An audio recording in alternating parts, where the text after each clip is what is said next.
Χαίρετε, χαίρετε. Καλώς ήρθατε σε άλλο ένα podcast του επεισοδίου Διαλεκτική. Ένα podcast το οποίο πιστεύω ότι πλέον έχει κατακτήσει ένα μέρος από τις καρδιές σας, διότι εδώ πέρα κάνουμε πραγματικές συζητήσεις. Προσπαθούμε να πάμε όσο γίνεται εις βάθος, χωρίς να είμαστε πολιτικά ορθοί και πάντοτε με μια σοβαρότητα εν αναλογία των περιστάσεων. Σήμερα καλεσμένος στο podcast θα είναι ο Νίκος Καραχάλιος. Γεια σου Νίκο, τι κάνεις φίλε? Με καλά, αλλά για να ξεκινήσουμε καλά θα με προσφωνήσεις και με το nickname. Δηλαδή? A.K.A. Νίκος Καραχάλιος ή Πειρατής. Γιατί σου κόλλησε τώρα αυτό το ψευδόνυμο? Να σου πω γιατί. Πρώτον γιατί μέχρι την επάνωδό μου, που είχα φύγει στις μακρινές θάλασσες και για 2,5 χρόνια, με πρώτη μέρα της απομάκρυνση από τη χώρα την 1η Μαΐου του 23 και θα πούμε γιατί την Πρωτομαγιά. Είχα μακριά μαλλιά, φόραγα μαύρα όπως σήμερα. Είχα και ένα χένα τατού εδώ στο χέρι, ένα πι, που ήταν politics βέβαια, δεν ήταν για τους πειρατές. Και είπα να σαλπάρω σε μακρινές θάλασσες, όπου είναι οι χώρες πιο δημοκρατικές, πιο ελεύθερες, πιο άνετες. Έκανα εδώ την επιστροφή, αφού σταμάτησε νησιά, προβάλλοντας το έργο του Ελεύθερου Πειρατή. Ποιο ήταν αυτό?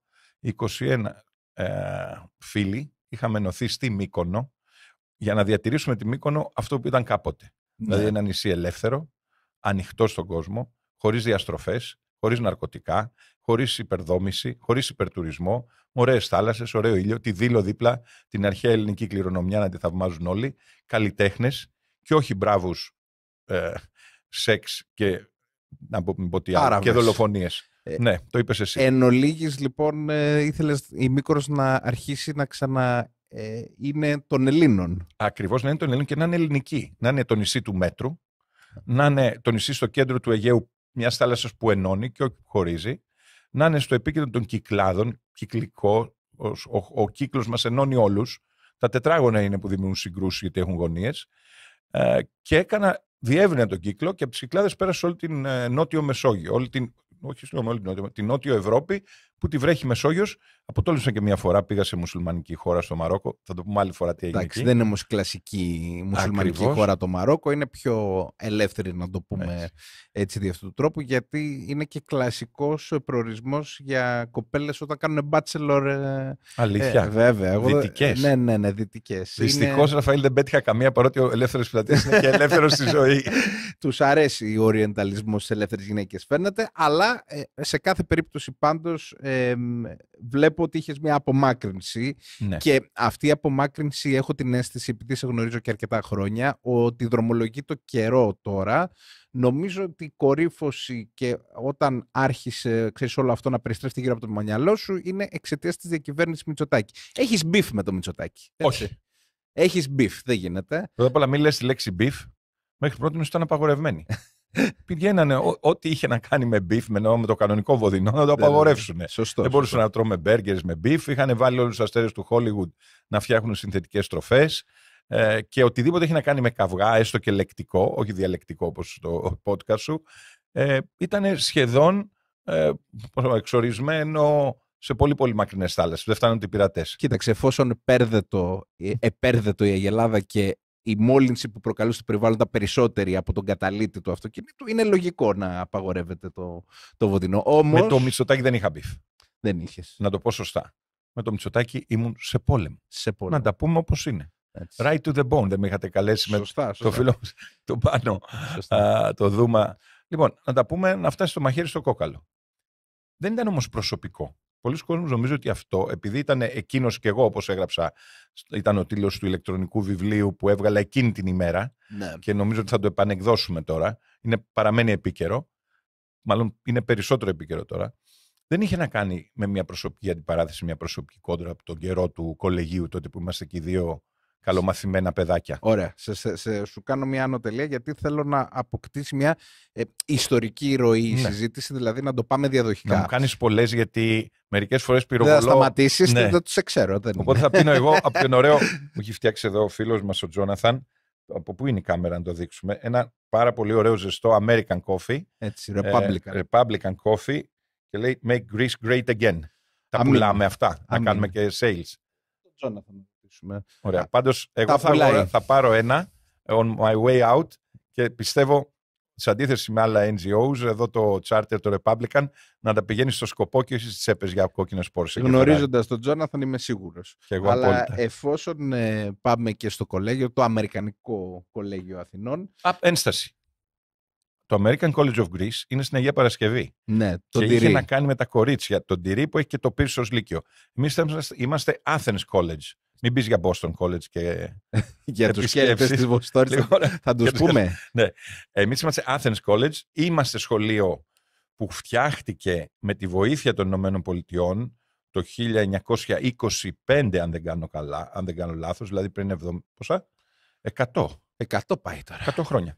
100. Με εμπνευσμένους θεμελιωτές, την Πινελόπη Δέλτα, την οικογένεια Βενιζέλου με ό,τι αυτό σημαίνει για εκείνη την εποχή, και είχε αδελφά σχολεία, κτίρια ίδια με το δικό μας, ανακάλυψα εγώ στην πορεία, στην Κωνσταντινούπολη, στην Αλεξάνδρεια της Αιγύπτου, στο Λίβανο, που τότε δεν σπαρασόταν από τις έρηδες τις σημερινές. Επομένως, ήταν μια σειρά σχολείων πριν ακόμα η Αμερική γίνει η παγκόσμια ηγέτιδα δύναμη. Στην περιοχή μας, όπως ξέρεις πολύ καλά, ξέρεις ιστορία, έκανε κουμάντο σε εισαγωγικά η Μεγάλη Βρετανία.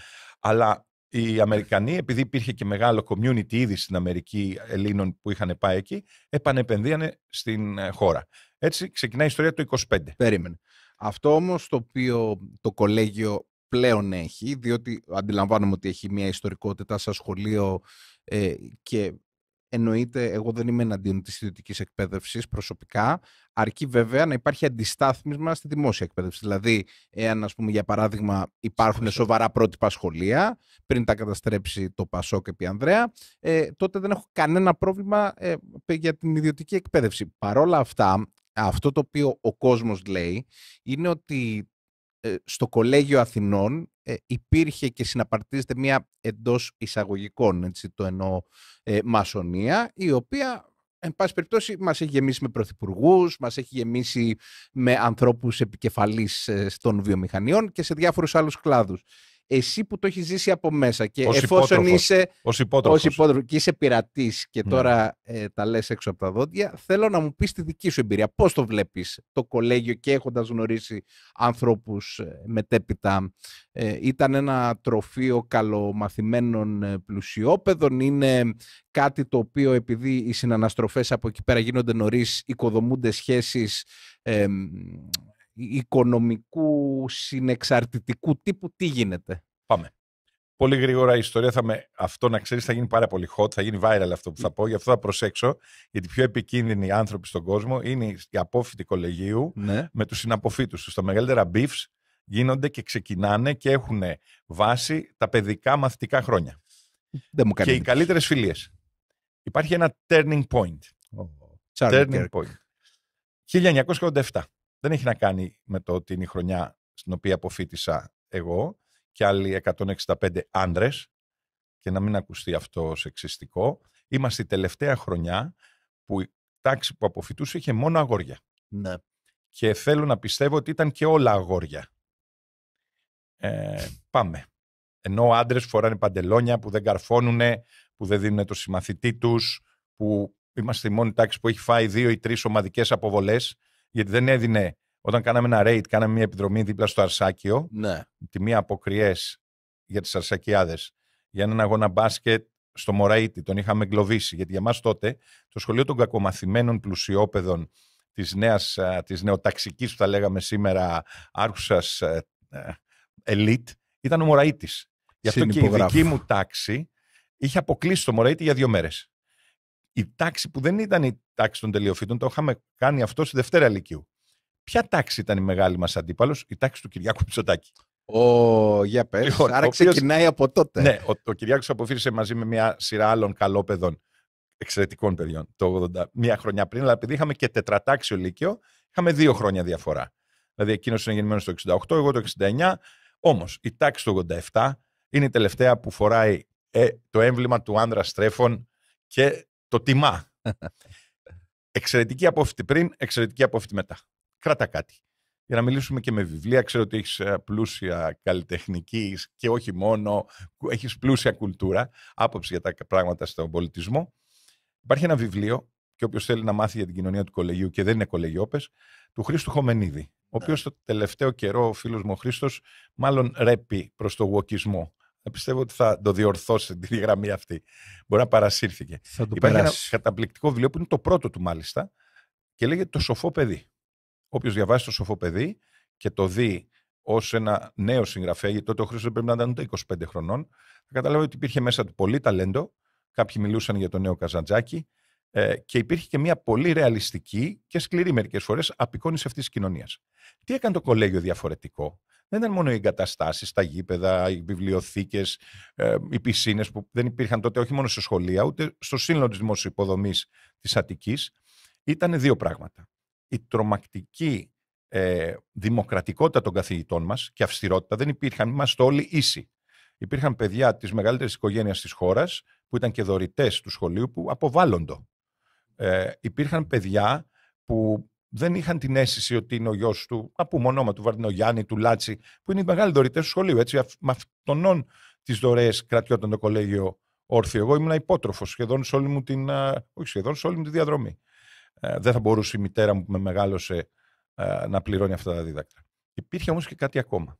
Είμαστε όλοι ίσοι, αλλά κυνηγάμε και το excellence μέσα από την άμυλα, όχι την υπονόμευση.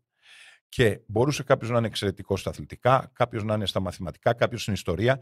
Άρα έπρεπε να βρεις το ταλέντο σου ή να σε βοηθήσει στο σχολείο, να βρεις, γιατί όλοι οι άνθρωποι έχουν ταλέντα, όλοι οι άνθρωποι έχουν δεξιότητες και να τις αναδείξεις. Όσοι όμως είχαν πολιτικό ταλέντο, κοιτάζανε και ασχολούνται με αυτά. Εμείς είχαμε παρατάξει στο Κολέγιο Αθηνών. Εγώ έτυχε, αλλά με σπόντες, να ηγηθώ την τελευταία χρονιά της ΔΙΜΑΚ. Ήτανε όσοι μαθητές δεν ήταν στους ελεύθερους μαθητές του Μάκη του Βορίδη ή στην Μακή, από την κεντροδεξιά και αριστερά ήταν η ΔΙΜΑΚ. Ο Μανώλης ο Τζιζικώστος, ο αδελφός του Σημερινού Επιτρόπου, ήταν ο εκλεκτός της Μακή και δεν θυμάμαι ποιος ήταν τότε ο ελεύθερος μαθητής. Θυμάμαι, αλλά δεν το λέω γιατί είναι φίλος του Κυριάκου και δεν θέλω να τον εκθέσω. Εκεί γνώρισε τον Καραμαλή? Όχι. Ο Καραμαλής είναι απόφυτος ενός άλλου σχολείου, εξαιρετικού. Νόμιζα ότι ήσασταν στο ίδιο. Όχι. Ο Κώστας ο Καραμαλής ήταν απόφυτος ενός πρότυπου σχολείου στην Αθήνα, του Μαρασλίου, του Βαρβακίου, το οποίο, αυτό που είπες πριν, δηλαδή υπήρχαν και στο δημόσιο σχολεία για άριστους μαθητές. Ναι. Ο Κώστας ήταν ένα πολύ απλό παιδί, εξαιρετικός μαθητής και εξαιρετικός φοιτητής, όπως είναι και τα παιδιά του. Ήταν απόφυτος όμως ενός αντίστοιχου τέτοιου σχολείου. Για να το κλείσω, το σχολείο σου μάθαινε την άμυλα, σου μάθαινε τις δημοκρατικές λειτουργίες, ήταν και αυστηρό, είχε κανόνες, όρους και όρια. Το πρόβλημα ποιο ήτανε? Ότι αυτά τα skills, τις δεξιότητες που σου έδινε το σχολείο, κάποιοι στην πορεία τις χρησιμοποίησαν για κακούς σκοπούς. Ένας από αυτούς ήταν και ο Κυριάκος Μητσοτάκης, ο οποίος όσο ήταν στο σχολείο δεν ήταν κάτι. Αυτό με ενδιαφέρει. Να ξεκινήσουμε από εκεί. Πώς ήταν η σχέση σου με αυτούς τους γόνους γιους, ας πούμε, αστέρων είτε της πολιτικής είτε της οικονομικής ζωής εκείνη την περίοδο, και αν αυτό το λεγόμενο στα αγγλικά entitlement, δηλαδή αυτή η αίσθηση ότι είναι κάτι περισσότερο από την άλλη κοινωνία, εάν το έβλεπες από το σχολείο και θεωρείς ότι καθόρισε τη διαδρομή. Δεν υπήρχε τίποτα στο σχολείο. Δεν θα ξεχάσω ποτέ ότι ήταν συμμαθητής μας ο Γιώργος ο Ζερίτης. Η οικογένεια Ζερίτη εκείνη την εποχή ήταν πιο πλούσια στη χώρα, είχαν χαρτιοβιομηχανία Διάνα. Ο Γιώργος ήρθε από την Ιόνιο, την πρώτη λυκείου. Μπαίνει λοιπόν ένα πολύ ωραίο ψηλό παιδί και φορούσε κάτι αντίντας, φοβερά παπούτσια αθλητικά που φορούσε και ο Σαμπώνης. Τον βλέπω και ψηλό. Εγώ ήμουν αρχηγός της ομάδας μπάσκετ. Του λέω: Γιώργο, θα παίξουμε μπάσκετ. Γέλαγε ο Γιώργος, πάντα γέλαγε. Χαχαχαχαχα. Μέχρι μου λέει: εντάξει, θα πάμε στο γήπεδο, αλλά δεν είμαι σίγουρος. Του λέω: τι θέλεις να την κοπανίσεις? Όχι, μου λέει: θα πάμε, δεν είμαι σίγουρος. Μπαίνει μέσα στο γήπεδο, κάνει ένα σουτ, δεν την έβαζε. Δεύτερο σουτ, του λέω: είναι μέχρι να μάθεις τα καλάθια. Μου λέει: Νίκο, ξέχνα τα παπούτσια. Εδώ μου λέει: ξέρετε μπάσκετ. Τα παπούτσια μου λέει: μ' αρέσουν, είναι του Σαμπώνης. Ο Γιώργος, να ξέρεις, είναι και Republican to the bone και με συμβουλεύει από την Αμερική. Αλλά τι θέλω να πω. Δεν έπαιξε μπάσκετ ο Γιώργος ο Ζερίτης επειδή ήταν γιος του Ζερίτη. Έκανε θράψη στα κορίτσια που ερχόντουσαν πιο κάτω, γιατί είχε το πιο ωραίο χαμόγελο. Αλλά δεν μπορούσες να διακριθείς μόνο και μόνο επειδή ήσουν ο γιος κάποιου. Γινόταν και το αντίθετο. Ήταν πιο αυστηρή μαζί σου επειδή ήσουν ο γιος κάποιου. Άρα η κοινωνία εκεί, η σχολική κοινωνία, ήταν σωστή, δημοκρατική, ορθολογική και συναισθηματική, γιατί πολλοί από τους καλύτερους μας φίλους παραμένουν οι συμμαθητές μας από το σχολείο. Όμως, παιδιά σαν τον Κυριάκο είχαν μια τέτοια αίσθηση από μικρά, χωρίς να το δείξουν. Αυτό φαινόταν αμέσως μόλις τελείωνε το σχολείο, που φεύγαν αυτοί οι κανόνες. Ο Κυριάκος, πρέπει να ομολογήσω, ότι ήταν και καλός μαθητής και κοινωνικός, είχε γίνει και πρόεδρος με κάποιες δυσκολίες στις τάξεις, αλλά είχε γίνει πρόεδρος. Άρα κάποιοι τον αναγνωρίσανε με τη βοήθεια λίγο του πατέρα του, αλλά έπαιρνε τους γονείς, ο Κωνσταντίνος Μητσοτάκης τότε να αναμονεί πρωθυπουργός, έπαιρνε τους γονείς των παιδιών για να ψηφίσουν τον Κυριάκο. Τι λες τώρα. Ναι, υπήρχε έμεση παρέμβαση. Δεν ήταν νοθεία, αλλά υπήρχε μια παρέμβαση. Το έχω ακούσει γενικότερα για τον Μητσοτάκη τον πατέρα, ότι ακόμα και μέχρι, ας πούμε, μέχρι την προχωρημένη ηλικία του, είχε αυτό την αίσθηση ότι θα έπαιρνε τηλέφωνο κάποιον, ας πούμε, για παράδειγμα, υπουργό, έτσι τουλάχιστον έχω ακούσει, της Νέας Δημοκρατίας, και του λέγε κοίταξε, Βαγγέλη, λέω ένα παράδειγμα, θέλω να με βοηθήσει εδώ, και το έκανε, δηλαδή δεν είχε τέτοια κολλήματα. Όμως, γιατί πρέπει να είμαστε δίκαιοι στο βαθμό που μπορούμε, και εγώ πια 30 χρόνια μέσα σε αυτό το κόμμα και την παράταξη αυτή που με τίμησε και την τιμώ, πρέπει να λέμε ότι νομίζουμε, έστω και υποκειμενικά, ότι είναι σωστό. Δεν έχει καμία σχέση ο πατέρας με το γιο. Ναι. Καμία απολύτως. Ούτε σαν πνευματική δύναμη, ούτε σαν πολιτική αντίληψη, ακόμα και σαν άνθρωπος. Δηλαδή ήταν πολύ πιο ζεστός. Δεν είναι ο Κυριάκος Μητσοτάκης το καλύτερο βιογραφικό της χώρας? Κοίτα. Γιατί γελάς? Συγγνώμη. Ο Κυριάκος Μητσοτάκης είναι το καλύτερο βιογραφικό της στενής οικογένειας Μητσοτάκη. Έχει περισσότερα πτυχία από τη Μαρέβα και από τα παιδιά του. Πολιτικά στην οικογένεια ο κολοσσός είναι ο Κωνσταντίνος Μητσοτάκης, πρωθυπουργός έπρεπε να είναι η Ντόρα Μπακογιάννη, και είναι πολύ πιο σωστά σαν παιδιά, σαν άνθρωποι, και ο Κωνσταντίνος ο Μπακογιάννης, ο γιος της Ντόρας, και ο Γρηγόρης ο Δημητριάδης, ο ανιψιός του Κωνσταντίνου. Επομένως, ο Κυριάκος Μητσοτάκης κατάφερε να γίνει πρωθυπουργός, ενώ είναι το χειρότερο βιογραφικό της οικογένειας Μητσοτάκη. Αν είναι το καλύτερο της χώρας, ρωτήστε έναν άλλο απόφοιτό μας, που είναι αντικειμενικά το καλύτερο μυαλό της χώρας, το Γιάννη Ιωαννίδη. Ήμουν σίγουρος στον Λοιπόν, ο Γιάννης Ιωαννίδης, μεγαλύτερος απόφοιτος λίγο, είναι ο πρώτος που είχε πραγματικό μπιφ με τον Κυριάκο. Για πες. Λοιπόν, όταν βγήκε ο Κυριάκος με τη ρετσέτα, γιατί δεν είναι καν ταμπέλα του άριστου, ο Γιάννης βγήκε και έδωσε συνέντευξη, έκανε ένα paper. Λέω, ρε παιδιά, ηρεμήστε. Εντάξει, πήρε πτυχίο και από το Harvard και από το Stanford. Δεν λέμε τώρα αν ήταν στην οικονομική ιστορία, ενώ υπάρχουν σε ranking πολύ πιο δύσκολα πτυχία. Πήρε ένα πτυχίο ο άνθρωπος, μπράβο του, και ένα δεύτερο, πάλι μπράβο του, ένα MBA. Αλλά υπάρχουν διδακτορικά. Υπάρχουν χιλιάδες απόφοιτοι Έλληνες που έχουν πολύ καλύτερα βιογραφικά. Οι γραμματείς μου, λέει, στο γραφείο μου, λέει ο Γιάννης Ιωαννίδης, έχουν αυτά τα προσόντα που έχει ο Κυριάκος. Επομένως, μην μας κοροϊδεύει. Και επίσης, επειδή συνέκρινε τον εαυτό του κάποια στιγμή και με προκατόχους του. Συνέκρινε τον εαυτό του με τον Κωνσταντίνο Καραμανλή.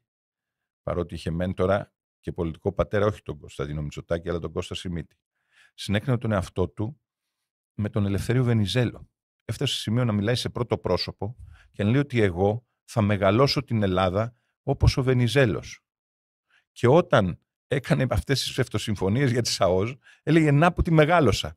Και τώρα τα τουρκικά ελιευτικά και τα λιβικά δουλεμπορικά κάνουν όχι βόλτες, όχι παραβιάσεις, κάνουν μπάνιο οι δουλέμποροι στις παραλίες μας. Λοιπόν, δεν μου κάνει εντύπωση. Αλλά ξέρεις τι, νομίζω ότι εφόσον, και χαίρομαι που πας έτσι προς αυτή την κατεύθυνση τη συζήτηση, γιατί νομίζω ότι είχε φανεί εξ αρχής το πώς έβλεπε τον εαυτό του, με μια καταπληκτική φωτογραφία που όποιος γκουγκλάρει μπορεί να τη δει, που πίνει εσπρέσο σταυροπόδι, λες και είναι λόρδος. Μόνος του, ναι, στον Τακάπο. Μπράβο, και είναι, νομίζω στην Καθημερινή ήτανε, και θυμάμαι έτσι το καταπληκτικό τίτλο ενός άρθρου ενός φίλου μου δημοσιογράφου στη Δημοκρατία, που το λέγει για τον νυν πρόεδρο της Δημοκρατίας, Λόρδος Αποστάνη, το οποίο είναι καταπληκτικός τίτλος, αλλά νομίζω ότι από εκεί φαινόταν επικοινωνιακά πώς έβλεπε τον εαυτό του, διότι ένας επικοινωνιολόγος, το ξέρεις πολύ καλύτερα από μένα, που είσαι πάρα πολλά χρόνια στο κουρμπέτι, έχει και λειτουργεί την επικοινωνία του εν αναλογία και του προϊόντος το οποίο έχει. Έτσι, δηλαδή δεν μπορεί να μην λάβει υπόψη τον ψυχισμό, ας πούμε, του ανθρώπου με τον οποίο λειτουργεί, ή το πώς βλέπει τον εαυτό του σε τελική ανάλυση. Άρα δεν μου κάνει εντύπωση. Βεβαίως επιτρέπω. Ο Κυριάκος ήταν όντως καλός μαθητής. Ήταν σίγουρα book smart. Ήταν σίγουρα πάνω από το μέτριο. Όταν όμως επισκέφθηκε το Άγιον Όρος πριν 1,5 μήνα για να εξαγοράσει τα μοναστήρια όσα τον δέχθηκαν, 7 από τις μονές είναι πολύ περισσότερες. Το εξαγοράσει, φαντάζομαι το λες εντός εισαγωγικών. Ναι, το λέω εντός εισαγωγικών, αλλά τους μοίρασε 100 εκατομμύρια. Ναι. Εντός εισαγωγικών το λέμε, μην ακούει κανένας εισαγγελέας και κάνει του στο στούντιο.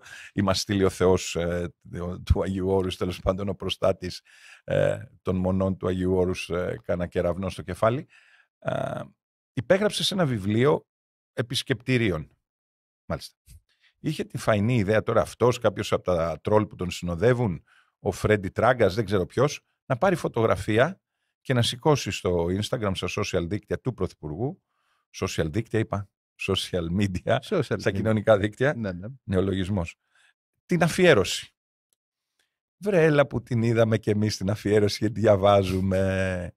Ήτανε 28 λέξεις, αν δεν κάνω λάθος, ή 24, τώρα δεν το θυμάμαι καλά. Στις 7 είχε κάνει λάθος ορθογραφικό. Σε όλες είχε χρησιμοποιήσει ατονικό, όπως αυτά που γράφουμε τα SMS. Άρα είχε ένα ποσοστό, αν θυμάμαι καλά, γιατί το είχα βγάλει τον τύπο, 14,8 ανορθογραφίας.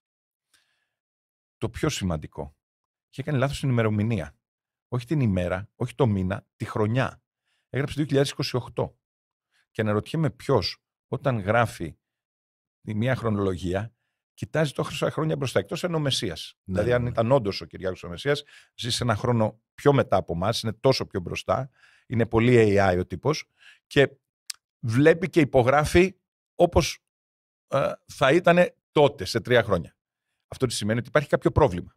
Τότε βγαίνουν πάρα πολλοί και μου λένε: Νίκο, λαϊκίζεις, είναι δυνατόν ο Άρης, ο Λοχάνο, ο Σταύρο. Τι είναι αυτά που λες πάλι? Δεν περάσανε 10 μέρες, Ραφαήλ. 10 μέρες. Και στο πρώτο θέμα, το ριζοσπάστη του μητσοτακισμού, του νέου μητσοτακισμού, βγάζει ο Τάσος ο Καραμίτσος συνέντευξη, να είναι καλά εκεί που είναι ο άνθρωπος, εκεί μες στο ταμπούρι του πρώτου θέματος. Συνέντευξη του Κυριάκου Μητσοτάκη. Και τι ομολογεί? Ότι είναι ανορθόγραφος. Άρα, πώς θα λέγε κάποιος, τα έλεγε ο Βελόπουλος. Ναι. Τώρα τα βλέπω ο Καραχάλιος. Δεν έχω δελφικές ικανότητες, δεν είμαι υπηθεία. Τα έχω δει να γράφει. Τον έχω δει να παίζει μπάσκετ, τον έχω δει να μιλάει, τον έχω δει να περπατάει. Μπάσκετ, ναι, καλώς. Άμα έχεις τους φίλους σου να σφυρίζουν και κάθε φορά που σε πλησιάζει κάποιος λένε φάουλ που είναι σε ακουμπήσει, ήταν ο πρώτος που εφήβρε το flopping. Ο άνθρωπος αυτός τον φύσαγε και έπεφτε. Το flopping το βάλαν στους κανόνες βλέποντας τα μπασίματα του Κυριάκου.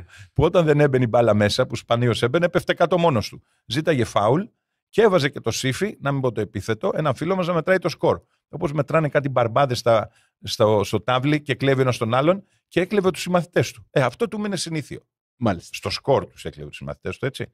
Λοιπόν, flopping πολιτικό είναι και αυτό που κάνει, αλλά τότε ήταν αστείο. Ήταν ο Κούλης ο Μητσοτάκης, που μας είχε ζητήσει να τον λέμε Κούλη, γιατί πολλοί τσαντίζονται, λέει, υποτιμάς τον Πρωθυπουργό, μόνος του έβγαλε παρατσούκλι να τον λένε Κούλη. Με λέγανε ψηλό, ξέρω εγώ. Τον άλλον τον λέγανε κόκκινο, γιατί ήταν Ολυμπιακός. Ο Κυριάκος ζήτησε να λένε Κούλη. Τι λέει αυτό για τον ψυχισμό του? Μπορούμε να το συζητήσουμε. Θα το συζητήσουμε. Πριν πάμε όμως για να συζητήσουμε για τον ψυχισμό του, θέλω να κάνουμε μια μικρή αναδρομή, διότι όσοι δεν το γνωρίζετε, γιατί υπάρχουν και μικρότεροι σε ηλικία που παρακολουθούν και το podcast και το κανάλι μας, το Right to the Bone, ο Νίκος Καραχάλιος ήταν, να το πούμε, επικεφαλής του πολιτικού γραφείου του Καραμαλή, να πούμε ο άνθρωπος υπεύθυνος για τον πολιτικό σχεδιασμό. Εσύ μπορείς να το προσδιορίσεις καλύτερα. Αλλά σε κάθε περίπτωση ήσουν ένα πάρα πολύ σημαντικό πρόσωπο της ομάδας του Κώστα Καραμαλή σε όλη την περίοδο, τέλος πάντων, της διακυβέρνησης. Θέλω να μου πεις τι διαφορά είχε ο Καραμαλής σαν ηγετική, ας πούμε, φυσιογνωμία, διότι έχει δεχθεί και πολύ κριτική, σε σχέση με τον Κυριάκο Μητσοτάκη. Πρώτα, όχι να αποκαταστήσουμε ιστορική αλήθεια. Εσύ είσαι πολύ νεότερος, δεν τα έχεις προλάβει. Από το 4 που ανέλαβε ο Κώστας Πρωθυπουργός, ο κύριος Κώστας ο Καραμαλής Πρωθυπουργός, έχουν περάσει πολλά χρόνια. 21 χρόνια. Πέρασαν γρήγορα. 4 στο 9, έτσι. Ναι. ο επικεφαλής, για την ακρίβεια, ο διευθυντής του πολιτικού γραφείου του Πρωθυπουργού είναι ο συγχωρεμένος ο Γιάννης Αγγέλου. Ένας σπάνιας ποιότητας άνθρωπος, εξαιρετικός άνθρωπος, ήπιος, συνενετικός, τίμιος, είχε όλα τα καλά χαρακτηριστικά. Και δυστυχώς, ξέρεις αυτό που λένε η ζωή, τους καλούς τους παίρνει πρώτα. Επίσης, γιατί πολλές φορές τον ξεχνάμε και αυτόν, ο διευθυντής του πολιτικού γραφείου του Πρωθυπουργού στο κόμμα είναι, και να είναι καλά, γιατί είναι μαζί μας, ο Κώστας Σταϊκούρας, ο πατέρας του σημερινού Υπουργού, του Χρήστου. Άρα, τους τίτλους των γραφείων τους είχαν αυτοί οι δύο άνθρωποι. Εγώ ήμουν ο διευθυντής, ο γραμματέας μάλλον, της Γραμματείας Πολιτικού Σχεδιασμού και Προγράμματος, έτσι λεγόταν. Ναι, το πολιτικό επιτελείο, ας πούμε, στο πολιτικό επιτελείο είχα εγώ την ευθύνη. Το λέω όμως γιατί, σχεδιασμό, έτσι. Ναι, πολλές φορές, Ραφαήλ. Και για τον επικοινωνιακό, ή πάνε μαζί αυτά. Ναι, του κόμματος, και μετά όταν γίναμε κυβέρνηση ήταν ο Θόδωρος Ορουσόπουλος και το επιτελείο στο Μαξίμου. Εγώ ήμουνα και στο κόμμα με τον Βαγγέλη το Μεϊμαράκη και στο Μαξίμου. Στην οδό Ηροδότου είχαμε γραφεία. Αλλά συνεργαζόμαστε και τσακωνόμαστε και βέβαια. Γιατί πολιτικός σχεδιασμός και επικοινωνικός σχεδιασμός είναι διαφορετικά πράγματα. Ακριβώς. Και αυτό ήταν η πρώτη περίοδος. Τώρα πάμε στα θεωρητικά. Εγώ ξέρω ότι σας αρέσουν, αλλά δεν ξέρω αν θα αρέσουν στα παιδιά που μας βλέπουν. Εγώ είχα εφεύρει τότε τον όρο επικοινωνισμός. Και μάλιστα δεν ζήταγα να μην με λένε επικοινωνιολόγο, να λένε σύμβουλο στρατηγικής. Γιατί ο επικοινωνιολόγος δεν υφίσταται πουθενά ως επάγγελμα. Γιατί η επικοινωνία δεν υφίσταται πουθενά ως αυτοτελής δράση. Εδώ κάναμε τον επικοινωνισμό, άλλη μια, πώς να το πω, εφεύρεση του ελληνικού πολιτικού και όχι μόνο συστήματος, του ελληνικού δημοσίου βίου, θέσφατο. Μπήκε η επικοινωνία μπροστά από την πολιτική και την ουσία. Πρώτα αποφασίζεις ότι θα φτιάξεις cups, mugs, ότι θα βάλεις καφέ και αν θα γράψει απ' έξω Republican Party, αν θα έχει τον ελεφαντάκο που είναι το σήμα μας ή θα έχει, ξέρω εγώ, τον ελέφαντα να πηγαίνει βόλτα στη ζούγκλα, που είναι το κομμάτι της επικοινωνίας του marketing, πες το όπως θέλεις, έρχεται μετά. Δεν βάζεις πρώτα το logo και μετά τα υπόλοιπα. Αυτό, αν το δεις και λίγο πιο πρακτικά, οδήγησε ο υπερεπικοινωνισμός στα κόμματα σφραγίδες, στα κόμματα τα προσωποκεντρικά, τα κόμματα τα προσωποπαγή, που ουσιαστικά δεν είναι κόμματα, είναι μηχανισμοί επικοινωνίας γύρω από έναν πολιτικό ηγέτη. Που ο ηγέτης σε εισαγωγικά. Βλέπω Μακρόν. Όλοι αυτοί που αποτυγχάνουν σήμερα και έχουν οδηγήσει την Ευρώπη στα τάρταρα, είναι αυτοί οι τύποι που φτιάχτηκαν από τα μίντια για τα μίντια. Δεν έχουν από πίσω τους μηχανισμούς να τους ελέγχουν, γιατί ένα κόμμα, όσο και αν στην Ελλάδα έχει δυσφημιστεί ο θεσμός, είναι και ένας μηχανισμός ελέγχου. Εγώ τώρα, όταν θα φύγω από εδώ και θα πάω στον Πειραιά να δω το μάτσο Ολυμπιακός Ντουμπάι, με το που θα παρκάρω, ο παρκαδόρος θα μου πει: Κύριε Νίκο, τι γίνεται, με ξέρει. Ξέρει ότι που είναι το γραφείο μου, ας πούμε, ήταν τότε στη Ριγίλης. Άρα μπορεί να με ελέγξει. Δεν είμαι κρυμμένος σε ένα συννεφάκι, σε ένα γραφείο, σε ένα μπούνκερ στο Μαξίμου. Ζω μες στην κοινωνία. Είχα 250.000 μέλη να επικοινωνούμε θεωρητικά καθημερινά. Οργανώσεις. Άρα ήμουν υπόλογος αυτούς. Και ταυτόχρονα ήμουν υπόλογος στη Βουλή, όπου ήταν τα άλλα κόμματα. Δεν ήταν ένας μηχανισμός ο οποίος μπήκε από πάνω, καπέλωσε μηντιακά, επικοινωνιακά το κοινοβούλιο, καπέλωσε τη δικαιοσύνη, καπέλωσε τα σώματα ασφαλείας, καπέλωσε και στο τέλος να μην υπάρχει κανένα κεφάλι το οποίο να διαφέρει και όποιο διαφέρει κόβεται. Εσύ ήσουν εισηγητής του Μεσαιοχώρου. Λοιπόν, εγώ ήμουν ο εισηγητής, για την ακρίβεια, στο συνέδριο μετά τις εκλογές του Κοινωνικού Κέντρου. Ναι. Το οποίο δεν ήταν ιδεολογία, γιατί είχαν μπλεχτεί τότε λίγο τα πράγματα. Ο μεσαίος χώρος είναι χώρος εκλογικής στόχευσης. Και επειδή οι δημοσιογράφοι τα μπλέκουνε, εμείς είχαμε στοχεύσει το μεσαίο χώρο του εκλογικού σπέκτρουμ, του εκλογικού φάσματος, ως τον κύριο εκλογικό μας στόχο. Δεν μπορεί ένας χώρος να είναι ιδεολογία. Ούτε το κοινωνικό κέντρο που λέγαμε ήταν ιδεολογία, γιατί η ιδεολογία της Νέας Δημοκρατίας είναι σαφής και ορισμένη από το Κωνσταντίνο Καραμανλή, από την ιδρυτική της διακήρυξη, από ένα καταπληκτικό κείμενο που παραμένει σήμερα επίκαιρο και είναι ο ριζοσπαστικός φιλελευθερισμός. Διαφωνώ. Δεν μπορεί να είσαι συντηρητικό κόμμα και να λες ότι είσαι ριζοσπάστης. Πρώτα απ' όλα υπάρχει η εξής ενδογενής αντίφαση. Να το συζητήσουμε. Αυτή η ενδογενής αντίφαση όμως έφτασε την Ελλάδα από τη Χούντα των συνταγματαρχών στην Ευρωπαϊκή Ένωση, στην ΕΟΚ και μετά στην Ευρωπαϊκή Ένωση. Αυτές οι αντιφάσεις που είναι το κύριο χαρακτηριστικό της Ελλάδας πρέπει να γεφυρώνονται, και η μεγάλη πατριωτική παράταξη, η μεγάλη κοινωνική παράταξη, η μεγάλη παράταξη της λογικής και του αυτονόητου χτίστηκε πάνω... στο podcast τώρα να μου κάνεις προπαγάνδα για τη Νέα Δημοκρατία. Όχι. Για αυτό που ήταν τότε, η Νέα Δημοκρατία που ήταν τότε, γιατί εδώ και 10 χρόνια δεν υφίσταται. Έτσι.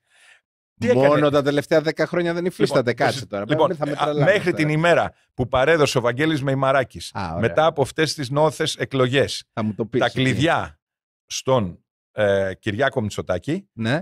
Η Νέα Δημοκρατία με τα καλά της και τα πολλά λάθη της ήταν αυτή η παράταξη την οποία στηρίζαμε.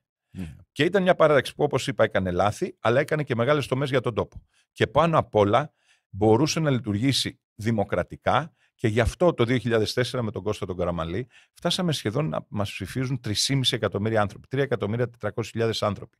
Όταν το high score, για να πούμε και λίγα έτσι αγγλικά που τα έχουμε ξεχάσει, του Κυριάκου Μητσοτάκη, ας πούμε, ήταν 2.250.000. Δηλαδή, σε ψήφους, ας τα ποσοστά, σε ψήφους, ο Καραμανλής με το κοινωνικό κέντρο, με το αγκάλιασμα οριζόντια κοινωνικών χώρων, και όχι μόνο ιδεολογικά, γιατί για μένα ένας άνεργος δεν είναι δεξιός και αριστερός, Ραφαήλ. Μια μητέρα η οποία δεν μπορεί να αφήσει το παιδί της, το ανήλικο, σε ένα παιδικό σταθμό, δεν είναι δεξιά και αριστερή ανάγκη. Έτσι. Αυτό είναι αλήθεια. Γι' αυτό αλλά εμείς τι είπαμε, ότι στα βασικά, ναι, τα πολύ βασικά που είναι οι κοινωνικές ανάγκες, πρέπει να έχουμε όσο το δυνατόν ευρύτερη παρέμβαση, είτε κάλυψη του δημοσίου, είτε πες του δημοσίου, ας πούμε, συστήματος υγείας, παιδείας, και όταν έρχεται ο ιδιωτικός τομέας να καλύπτει τα κενά. Όχι να πάμε ανάποδα. Θέλω να σε πιέσω, γιατί παρακαλώ, υπάρχει λόγος που υπάρχει αρχιτεκτονική στο ερώτημα, που τουλάχιστον το σκέφτηκα, οι τηλεθεατές θα κρίνουν αν ήταν σωστό, ότι η κριτική που ασκείται είναι ότι πήγε στο μεσαίο χώρο, διότι ο Καραμανλής, διότι γνώριζε ότι εάν παίξει το χαρτί, ας πούμε, του πιο συντηρητικού και ούτω καθεξής, σε μια τότε αριστερόστροφη κοινωνία, όπως ήταν η ελληνική, που ήταν και μέχρι τον Τσίπρα, για να πούμε την αλήθεια, δεν θα μπορούσε να κερδίσει με άνεση τις εκλογές και να απευθυνθεί σε συγκεκριμένα στρώματα. Και λένε ότι το αντίστοιχο με διαφορετική όμως τακτική το εφήρμοσε και ο Κυριάκος Μητσοτάκης, φέρνοντας και στελέχη του ΠΑΣΟΚ. Εντάξει, έχει πασοκοπηθεί βέβαια η Νέα Δημοκρατία πια, αλλά προσπάθησε και αυτός να κερδίσει τους ψηφοφόρους εκείνους που, όπως είπες προηγουμένως, δεν βρίσκονται, δεν τους ενδιαφέρουν τα διλήμματα δεξιός, αριστερός κτλ. Ισχύει αυτό? Η αναλογία ή είναι λανθασμένη? Νομίζω ότι η αναλογία είναι λανθασμένη, και όχι τη σκέψη την καταλαβαίνω. Δεν δικιά μου. Όποιος βάζει τον Κώστα τον Καραμανλή στην ίδια γραμμή με τον Κυριάκο Μητσοτάκη, διαπράττει Υβρί. Το ύβρις σε λίγο θα φαίνεται ύβρις. Σήμερα είναι λάθος. Γιατί οι δύο αυτοί πολιτικοί έχουν μια τεράστια διαφορά. Ότι ο ένας είναι άνθρωπος και ο άλλος είναι άτομο. Ο ένας άνθρωπος που νιώθει και ο άλλος είναι ένας άνθρωπος που μόνο διαπράττει κατά συρροή ατοπήματα και πολλές φορές ανομήματα απέναντι στον ελληνικό λαό, στην ελληνική οικονομία, στην ελληνική εξωτερική πολιτική. Δεν έχουν καμία σχέση. Το μόνο που τους ενώνει δυστυχώς είναι η ταμπέλα της Νέας Δημοκρατίας, που τους ενώνει ακόμα. Και για πόσο δεν ξέρω. Γιατί βλέπεις ότι ένας-ένας οι πυλώνες αυτού του οικοδομήματος εξαφανίζονται. Γιατί ο Μητσοτάκης θέλει να το κάνει ένα προσωποπαγές κόμμα του ακραίου κέντρου. Εγώ δεν έχω τίποτα με τους κεντρώους. Ίσα-ίσα. Μπορούμε και συμφωνούμε σε πολλά. Με τους ακροκεντρώους έχω πρόβλημα. Με τους ακρονεοφιλελεύθερους έχω πρόβλημα. Με τους νέο-μητσοτακικούς έχω πρόβλημα. Εντάξει, ακροκεντρώοι, για να μην, εγώ τουλάχιστον πιστεύω, για να μην έτσι βάζουμε ορολογίες στα πάντα, τι είναι άνθρωποι οι οποίοι πιστεύουν ότι με τον οποιονδήποτε τρόπο θα πρέπει να λειτουργεί η οικονομία, ας πούμε, με διαφορετικά μίξ και μείγματα ανάλογα με τις συνθήκες, και δεν έχουν επί της ουσίας καμία ιδεολογία. Οι άνθρωποι αυτοί επί της ουσίας δεν πιστεύουν σε τίποτα, να το θέσω έτσι. Δηλαδή το ότι είμαι ακροκεντρός ή κεντρός, κατά δική μου εκτίμηση, είναι το απόλυτο τίποτα. Αν δηλαδή δεν έχεις στην ιεραρχία σου κάποιες αξίες σημαντικότερες από τις άλλες, δεν μπορείς να καταταχθείς κάπου πολιτικά. Το να λες ότι είσαι κεντρός είναι σαν να λες ότι εγώ δεν πιστεύω σε τίποτα. Αυτή είναι η δική μου εκτίμηση, αλλά θέλω να επανέλθουμε στον Καραμανλή, διότι ο Καραμανλής, παρόλο ότι σε διάφορα απέτυχε, Και νομίζω ότι δεν είναι λάθος η δική μου εκτίμηση αυτό. Απογοήτευσε κιόλας αρκετούς ψηφοφόρους οι οποίοι ακόμα μπορεί να τον συμπαθούν, αλλά τους απογοήτευσε και τους οδήγησε στην αποχή. Δηλαδή το φαινόμενο της αποχής άρχισε να υφίσταται στην Ελλάδα σε προοδευτικό βαθμό, τώρα είναι τεράστιο, αλλά ξεκίνησε όταν απογοητεύτηκαν από τον Καραμανλή. Δεν λέω ότι δικαίως ή αδίκως απογοητεύτηκαν μαζί του, σε κάποια δικαίως, κάποια αδίκως, δηλαδή κάποια σκάνδαλα φάνηκε ότι ήταν στημένα, δηλαδή τώρα ο κόσμος άμα τον ρωτήσεις θα σου πει ότι το βατοπέδι του το έστησαν, θα σου πει ότι μετά τα γεγονότα του Γρηγορόπουλου, παρόλο ότι αποδίδουν ευθύνες στον Παυλόπουλο, δεν φταίει ο ίδιος, ότι ήταν ψιλοοργανωμένα. Ο μέσος άνθρωπος θα σου πει. Παρ' όλα αυτά η αποχή, επειδή πίστεψαν στην ηθική του Καραμανλή, που εγώ πιστεύω ότι είναι ηθικός άνθρωπος. Παραμένει με το παράδειγμα της ζωής του, έτσι. Ναι, όχι, εγώ σου λέω ότι είναι. Στο λέω προσωπικά. Πιστεύω ότι είναι ηθικός άνθρωπος. Στο λέω, δηλαδή το τοποθετώ. Παρ' όλα αυτά, από εκεί ξεκίνησε η απογοήτευση των Ελλήνων ψηφοφόρων.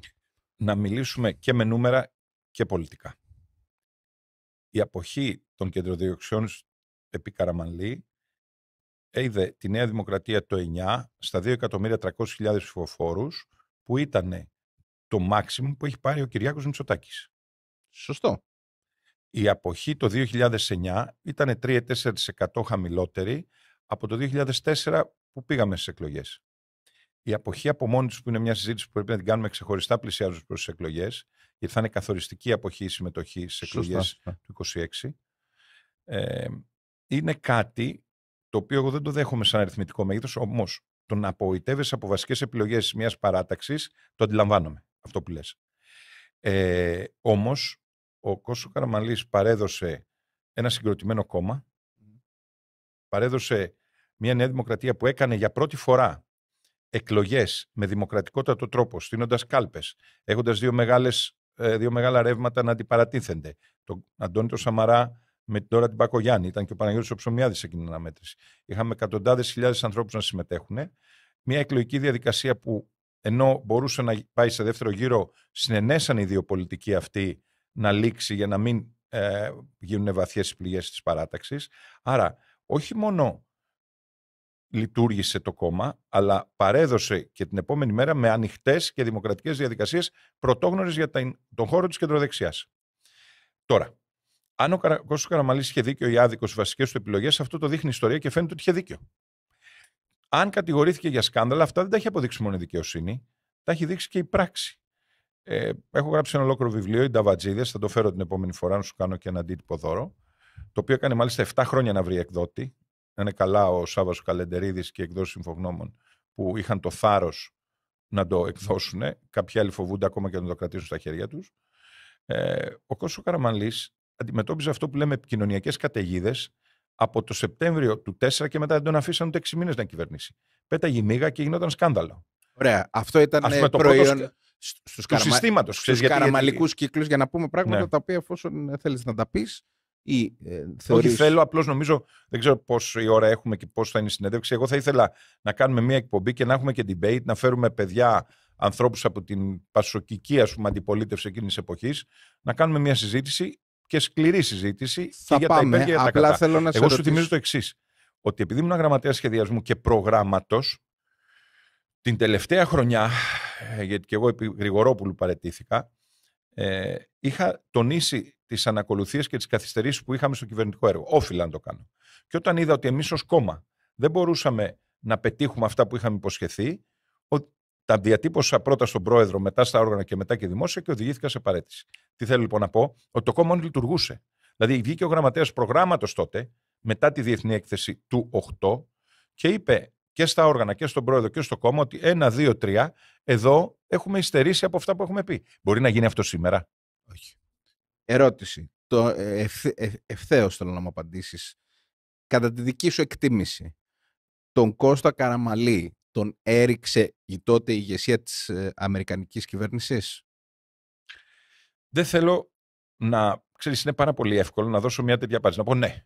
Έτσι. Να δώσω τροφή συνωμοσιολογίες, να πω διαβάστε το βιβλίο του Μανώλη του Κοτάκη που έχει κάποια έγγραφα μέσα από τις ρωσικές όμως υπηρεσίες πληροφοριών. Προσέχεις. Προσέχω. Δηλαδή η ελληνική ΕΕΠ είχε πληροφορία από τις ρωσικές υπηρεσίες. Ξέραμε ότι η πολιτική μας για τους αγωγούς δεν ήταν ευχάριστη στις ΗΠΑ. Δεν το ξέραμε στο Μιλιτό. Όταν έγινε η τελετή επάνω στην Αλεξανδρούπολη για το ξεκίνημα, ας πούμε, όταν κόβαμε την κορδέλα, να το πούμε έτσι, για τον Μπουργκάς Αλεξανδρούπολη, εμφανίστηκε ο τότε Υπουργός Ενέργειας των ΗΠΑ εκτός προγράμματος. Προσέχεις, εκτός προγράμματος, και ενώ ήταν εκεί ο Μπορίσοφ, ο Σιούφας, όλοι οι δικοί μας άνθρωποι και Βούλγαροι που θα συμμετείχαν στο έργο, είπε: παιδιά, αυτό δεν πρέπει να γίνει. Ανοιχτά. Όπως και η Κόσκο ενόχλησε, έτσι. Και η Κόσκο. Εμείς τι πιστεύαμε?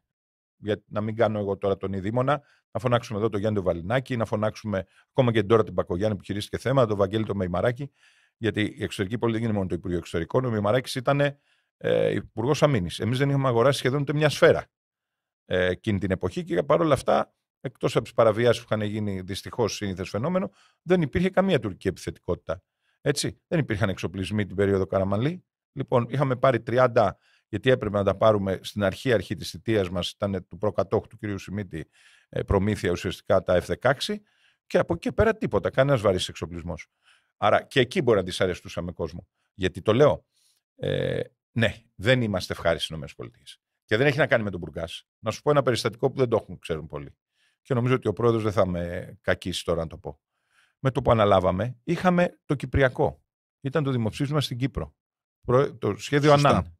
Νομίζω ότι δεν είχε κλείσει ούτε 1,5 μήνα διακυβέρνηση ο Καραμανλής, όταν έπρεπε να πάει στο Μπούργενστοκ ως μία από τις εγγυήτριες δυνάμεις για τις διαπραγματεύσεις πριν από το δημοψήφισμα για το σχέδιο Ανάν.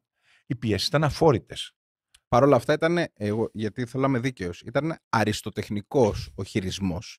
Έτσι, το θυμάμαι πολύ καλά. Ο Καραμανλής έχει μια βαθιά αντίληψη της ελληνικής ιστορίας, μια ευρύτατη γνώση. Έχει κάνει διδακτορικό στο Βενιζέλο. Για την εποχή του Βενιζέλου, που ήταν μια εποχή μάλλον αντίστοιχη με τη σημερινή. Μάλλον ο Βενιζέλος ήταν πριν και μετά. Εδώ έχουμε μια εποχή που μπορεί να είναι όντως το ξεκίνημα του Τρίτου Παγκοσμίου Πολέμου και να μην το αντιλαμβανόμαστε, αλλά μια περίοδος μεγάλων αλλαγών, μια περίοδος που υπάρχει πύκνωση στην ιστορία. Ο Καραμανλής, λοιπόν, γιατί θα ήταν, ας πούμε, και τώρα ο καταλληλότερος πρωθυπουργός? Γιατί τα μεγαλύτερα μας προβλήματα δεν είναι η ακρίβεια την οποία προκαλεί ο Μητσοτάκης και το καρτέλ της ενέργειας. Έχουν να κάνουν με τη γεωπολιτική θέση της χώρας. Η χώρα, καλώς ή κακώς, την έφερε η ιστορία να είναι στο σταυροδρόμι μεταξύ Ευρώπης, Ασίας και Αφρικής. Οι τρεις της πλευρές δεν είναι ευρωπαϊκές. Έχουν σύνορα σε άλλες χώρες. Δυστυχώς, η μία από αυτές είναι ο μεγαλύτερος επιθετικός παίκτης του μουσουλμανικού τόξου, του ακραίου μουσουλμανικού τόξου, του Muslim Brotherhood, των Καταριανών και όλων αυτών των τρελών τύπων, οι οποίοι θεωρούν ότι δεν πρέπει να υπάρχει άλλος άνθρωπος στη γη αν δεν είναι μουσουλμάνος. Έχει από τα νότια σύνορά της μια Λιβύη που είναι ξέφραγο αμπέλι. Ευτυχώς η Αίγυπτος κάπως συγκρατείται. Περισσότεροι όμως Έλληνες αδυνατούν να συνειδητοποιήσουν ότι έχουμε δύο χώρες, μια επιθετική, το καταλαβαίνει η Τουρκία, ξεχνάνε τη Λιβύη, ότι έχουμε θαλάσσια σύνορα με την Αίγυπτο, ότι ενδιάμεσα την Κύπρο, αμέσως μετά την Κύπρο, ούτε 40 λεπτά πτήση, είναι το Ισραήλ, ο Λίβανος, η Συρία, δηλαδή η πυρηνοτοποθήκη του κόσμου. Η χώρα είναι σε εμπόλεμη ζώνη. Ακόμα και η Ουκρανία είναι μερικά χιλιόμετρα από εδώ σε σχέση με άλλα μέτωπα. Δηλαδή τα δύο βασικά μέτωπα του κόσμου σήμερα είναι σε απόσταση βολής κυριολεκτικά από την Ελλάδα. Εδώ λοιπόν με τις ισορροπίες να διαλύονται και από το Μητσοτάκη αλλά και μεταξύ των διεθνών παικτών, χρειαζόταν ένας πρωθυπουργός που να έχει αντίληψη της μεγάλης κακέρας. Επομένως, εσύ θεώρησες, για παράδειγμα, ότι ο Μεϊμαράκης ήταν πιο κοντά σε αυτή την αντιληπτική ικανότητα. Νομίζω ότι ήσουν δίπλα του. Όσο πιο κοντά του γινόταν. Ωραία. Και θα είμαι σε ό,τι κάνει, γιατί όπως είπα, εγώ είμαι φίλος με αυτούς τους ανθρώπους. Είναι η οικογένειά μου. Ωραία. Περίμενε. Τον στηρίζεις. Αλλά έχεις πει ότι σε αυτές τις εσωκομματικές, διότι κάτι πολύ περίεργο είναι σε αυτές τις κομματικές εκλογές. Καθόλου περίεργο. Τραβήξαν τις μπρίζες. Την άξαν στον αέρα. Άρα θεωρείς ότι υπήρχε νοθεία. Όχι, είναι σαφές ότι υπήρχε νοθεία. Δηλαδή, όταν μια εκλογική αναμέτρηση δεν γίνεται, νοθεύεται. Και πότε νοθεύεται διπλά? Όταν επιβραβεύεται σε εισαγωγικά κάποιος από τη Vodafone που έφτιαξε τις δεύτερες εκλογές. Έφτιαξε, είπα. Και υπάρχει μήνυση και αγωγή και τακτική δικάσιμος του κόμματος εναντίον αυτού που έκανε τις ματσακουλιές, να το πω έτσι λαϊκά, και το κόμμα δεν παρίσταται, τότε είναι σαν να αποδέχεσαι ότι αυτό σε ευνόησε. Μπορεί να μου πει κανένας με πρώτο τον σημερινό προεδρεύοντα, γιατί εγώ τον λέω προεδρεύοντα της Νέας Δημοκρατίας. Δεν πήρε ποτέ με το σπαθί του την καρέκλα. Ο προεδρεύων λοιπόν αυτός μπορεί να μας πει γιατί δεν παραστάθηκε η Νέα Δημοκρατία στη μήνυση και την αγωγή που είχε εναντίον της εταιρείας που έχει την ευθύνη της κατάρρευσης του συστήματος. Γιατί? Και γιατί το λες? Είναι η αξιοπιστία. Δεν έχει να κάνει με τα λεφτά. Ένα κόμμα έχει να κάνει και με τα λεφτά, γιατί αν με ακούσει κάποιος και πει κύριε Καραχάλιο 500 εκατομμύρια χρωστάτε. Χρωστάμε. Χρωστάνε. Ποιοι, πώς. Δεν ήταν έτσι όταν είμαστε εμείς στα οικονομικά. Λοιπόν, 500 εκατομμύρια το έχει φτάσει ο κ. Μητσοτάκης από 200 που παρέλαβε. Τα κατάφερε και εκεί. Λοιπόν, η αξιοπιστία της Νέας Δημοκρατίας εκκρίνεται από το αν θα παρασταθεί ένας δικηγόρος. Δεν παρέστη. Γιατί δεν παρέστη? Είναι η ιστορία της Coca-Cola.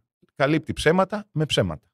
Α, ωραία. Γιατί όμως το λες προεδρεύοντα πριν πάμε στους σκέλτες? Γιατί εγώ από την πρώτη στιγμή έναν άνθρωπο που βγήκε με μια σειρά νοθειών, δηλαδή ακόμα και η υποψηφιότητα του Άδωνη Γεωργιάδη, ήταν εκπρόθεσμη.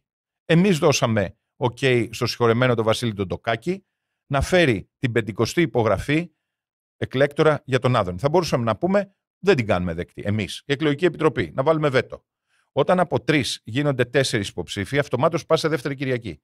Και όταν είδανε την Κυριακή το πρωί ότι ο Μημαράκης πάει να πάρει 56% από τον πρώτο γύρο, που δεν το περιμένανε, διαβάζαν πάλι τις μαϊμού δημοσκοπήσεις, τραβήξαν τις μπρίζες. Τόσο απλό. Και όταν είπε ο Μημαράκης να πάμε σε χειροκίνητο σύστημα, που τι θα καθυστερούσε τους εκλογικούς αντιπροσώπους 2-3 ώρες ακόμα.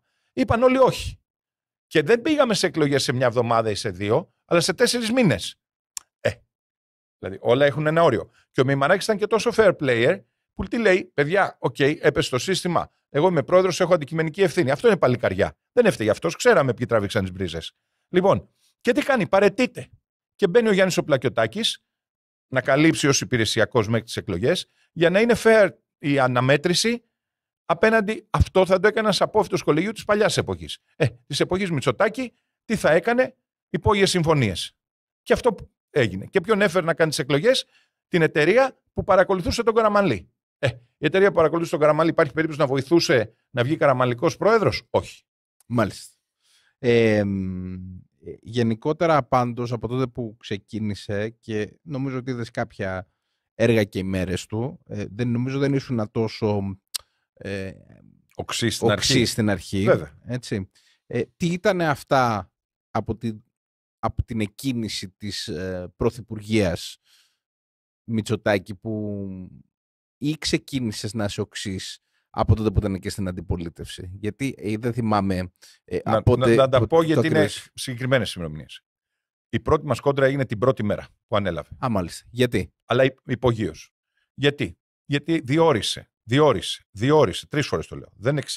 Δεν εξελέγει γραμματέα πολιτικού σχεδιασμού και προγράμματος τον Νίκο Γεωργιάδη. Το επαναλαμβάνω.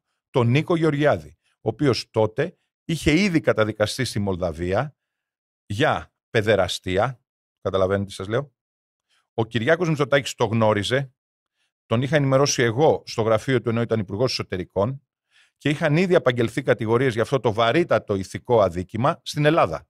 Δεν είχε καταδικαστεί ακόμα στην Ελλάδα. Και ρωτώ, είναι δυνατόν, Ραφαήλ, την πρώτη μέρα που αναλαμβάνεις πρόεδρος ενός κόμματος της συντηρητικής παράταξης της χώρας, ανεξαρτήτως συντηρητισμού ή όχι, να παίρνεις έναν καταδικασμένο παιδεραστή και να τον βάζεις στη νούμερο 2 θέση του κόμματος? Δηλαδή, από όλα όσα είχε να κάνει την πρώτη μέρα που ανέλαβε την προεδρία, ήταν να διορίσει τον Νίκο Γεωργιάδη, τον οποίο είχε και σύμβουλο στο γραφείο του. Αυτό εμένα με τρέλανε. Ευτυχώς τρέλανε και τους άλλους 2 προϋπηρετούντες προέδρους, 3 μάλλον, Σαμαρά με Ημαράκη Καραμανλή, και του είπαν, Κυριάκο, καλή θητεία αγόρι μου, προχωρά, αλλά όχι με αυτούς που πειράζουν παιδάκια. Πρώτο κρούσμα. Το λύσαν οι μεγάλοι. Επειδή σε κάθε έναν, ακόμα και έναν άνθρωπο που ξέρεις ότι έχει ταβάνει στις δυνατότητες του, ακόμα και αν παρουσιάζει τα άρεστα, το δικαίωμά του είναι. Και εμένα μου αρέσει η Σίντι Κρόφορντ. Όσο δεν ξέρει ότι υπάρχω ή ξέρει ότι είμαι 20 κιλά παραπάνω, όταν με δει, θα πει Νικολάκη, πήγαινε. Λοιπόν, τις φαντασιώσεις το καθένας μπορεί να τις κάνει πράξη. Και ειδικά αν τον λένε Μητσοτάκη. Τις έκανε και έλεγε ότι είναι άριστος. Μπράβο του. Ο πρώτος που βγήκε ήταν ο Ιωαννίδης. Εγώ δεν μίλησα τότε. Πότε μίλησα?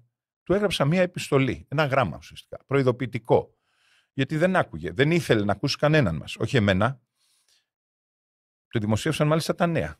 Εγώ δηλαδή 2 χρόνια, 2,5 αφού ήταν αρχηγός, όχι μόνο εγώ, είναι ο πρώτος αρχηγός της Νέας Δημοκρατίας που δεν είχε καμία αντιπολίτευση σοκομματική, ούτε καμία ποσόστοση σε όργανα. Είναι γνωστό ότι ο Καραμανλής είχε δώσει ένα 25% στα όργανα στην τώρα για να μην γίνεται φασαρία.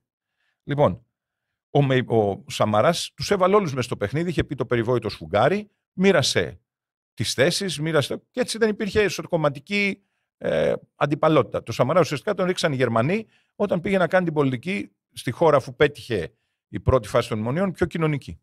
Έρχεται ο Μητσοτάκης, λέει όλα δικά μου. Και δεν κάνει, λέει, μόνο όλα δικά μου, εισοδισμός. Εισοδισμός από ποιους? Όχι διεύρυνση. Είναι τελώς διαφορετικό το να διευρύνεις το κόμμα με άριστους από άλλα κόμματα. Να πάρεις μόνο από το Σημητικό Πασόκ και μάλιστα τους διεφθαρμένους.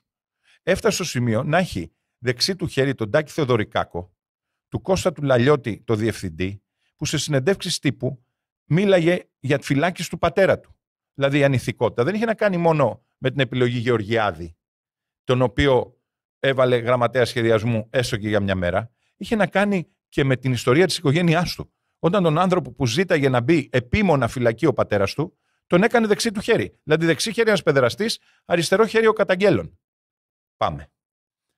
Πάλι δεν μιλάω, γιατί λέω υπάρχουν όργανα. Θα δω, κάποιος θα μιλήσει. Και φτάνουμε όταν θέλει να αλλάξει τον εκπρόσωπο τύπου, νομίζω ήταν ο Γιάννης ο Οικονόμου τότε. Δεν θυμάμαι ποιος ήταν, αλλά ήταν ένα παιδί του κόμματος. Και να βάλει τον Τάκη Θεοδωρικάκο, το γραμματέα της ΚΝΕ. Δηλαδή, εκεί τρελάθηκα. Και δεν είναι ιδεολογικό. Γιατί? Ένα ήταν γραμματέας της ΚΝΕ. Δεύτερον, ήταν διευθυντής του Λαλιώτη. Δηλαδή, ΚΝΕ, Πασόκ.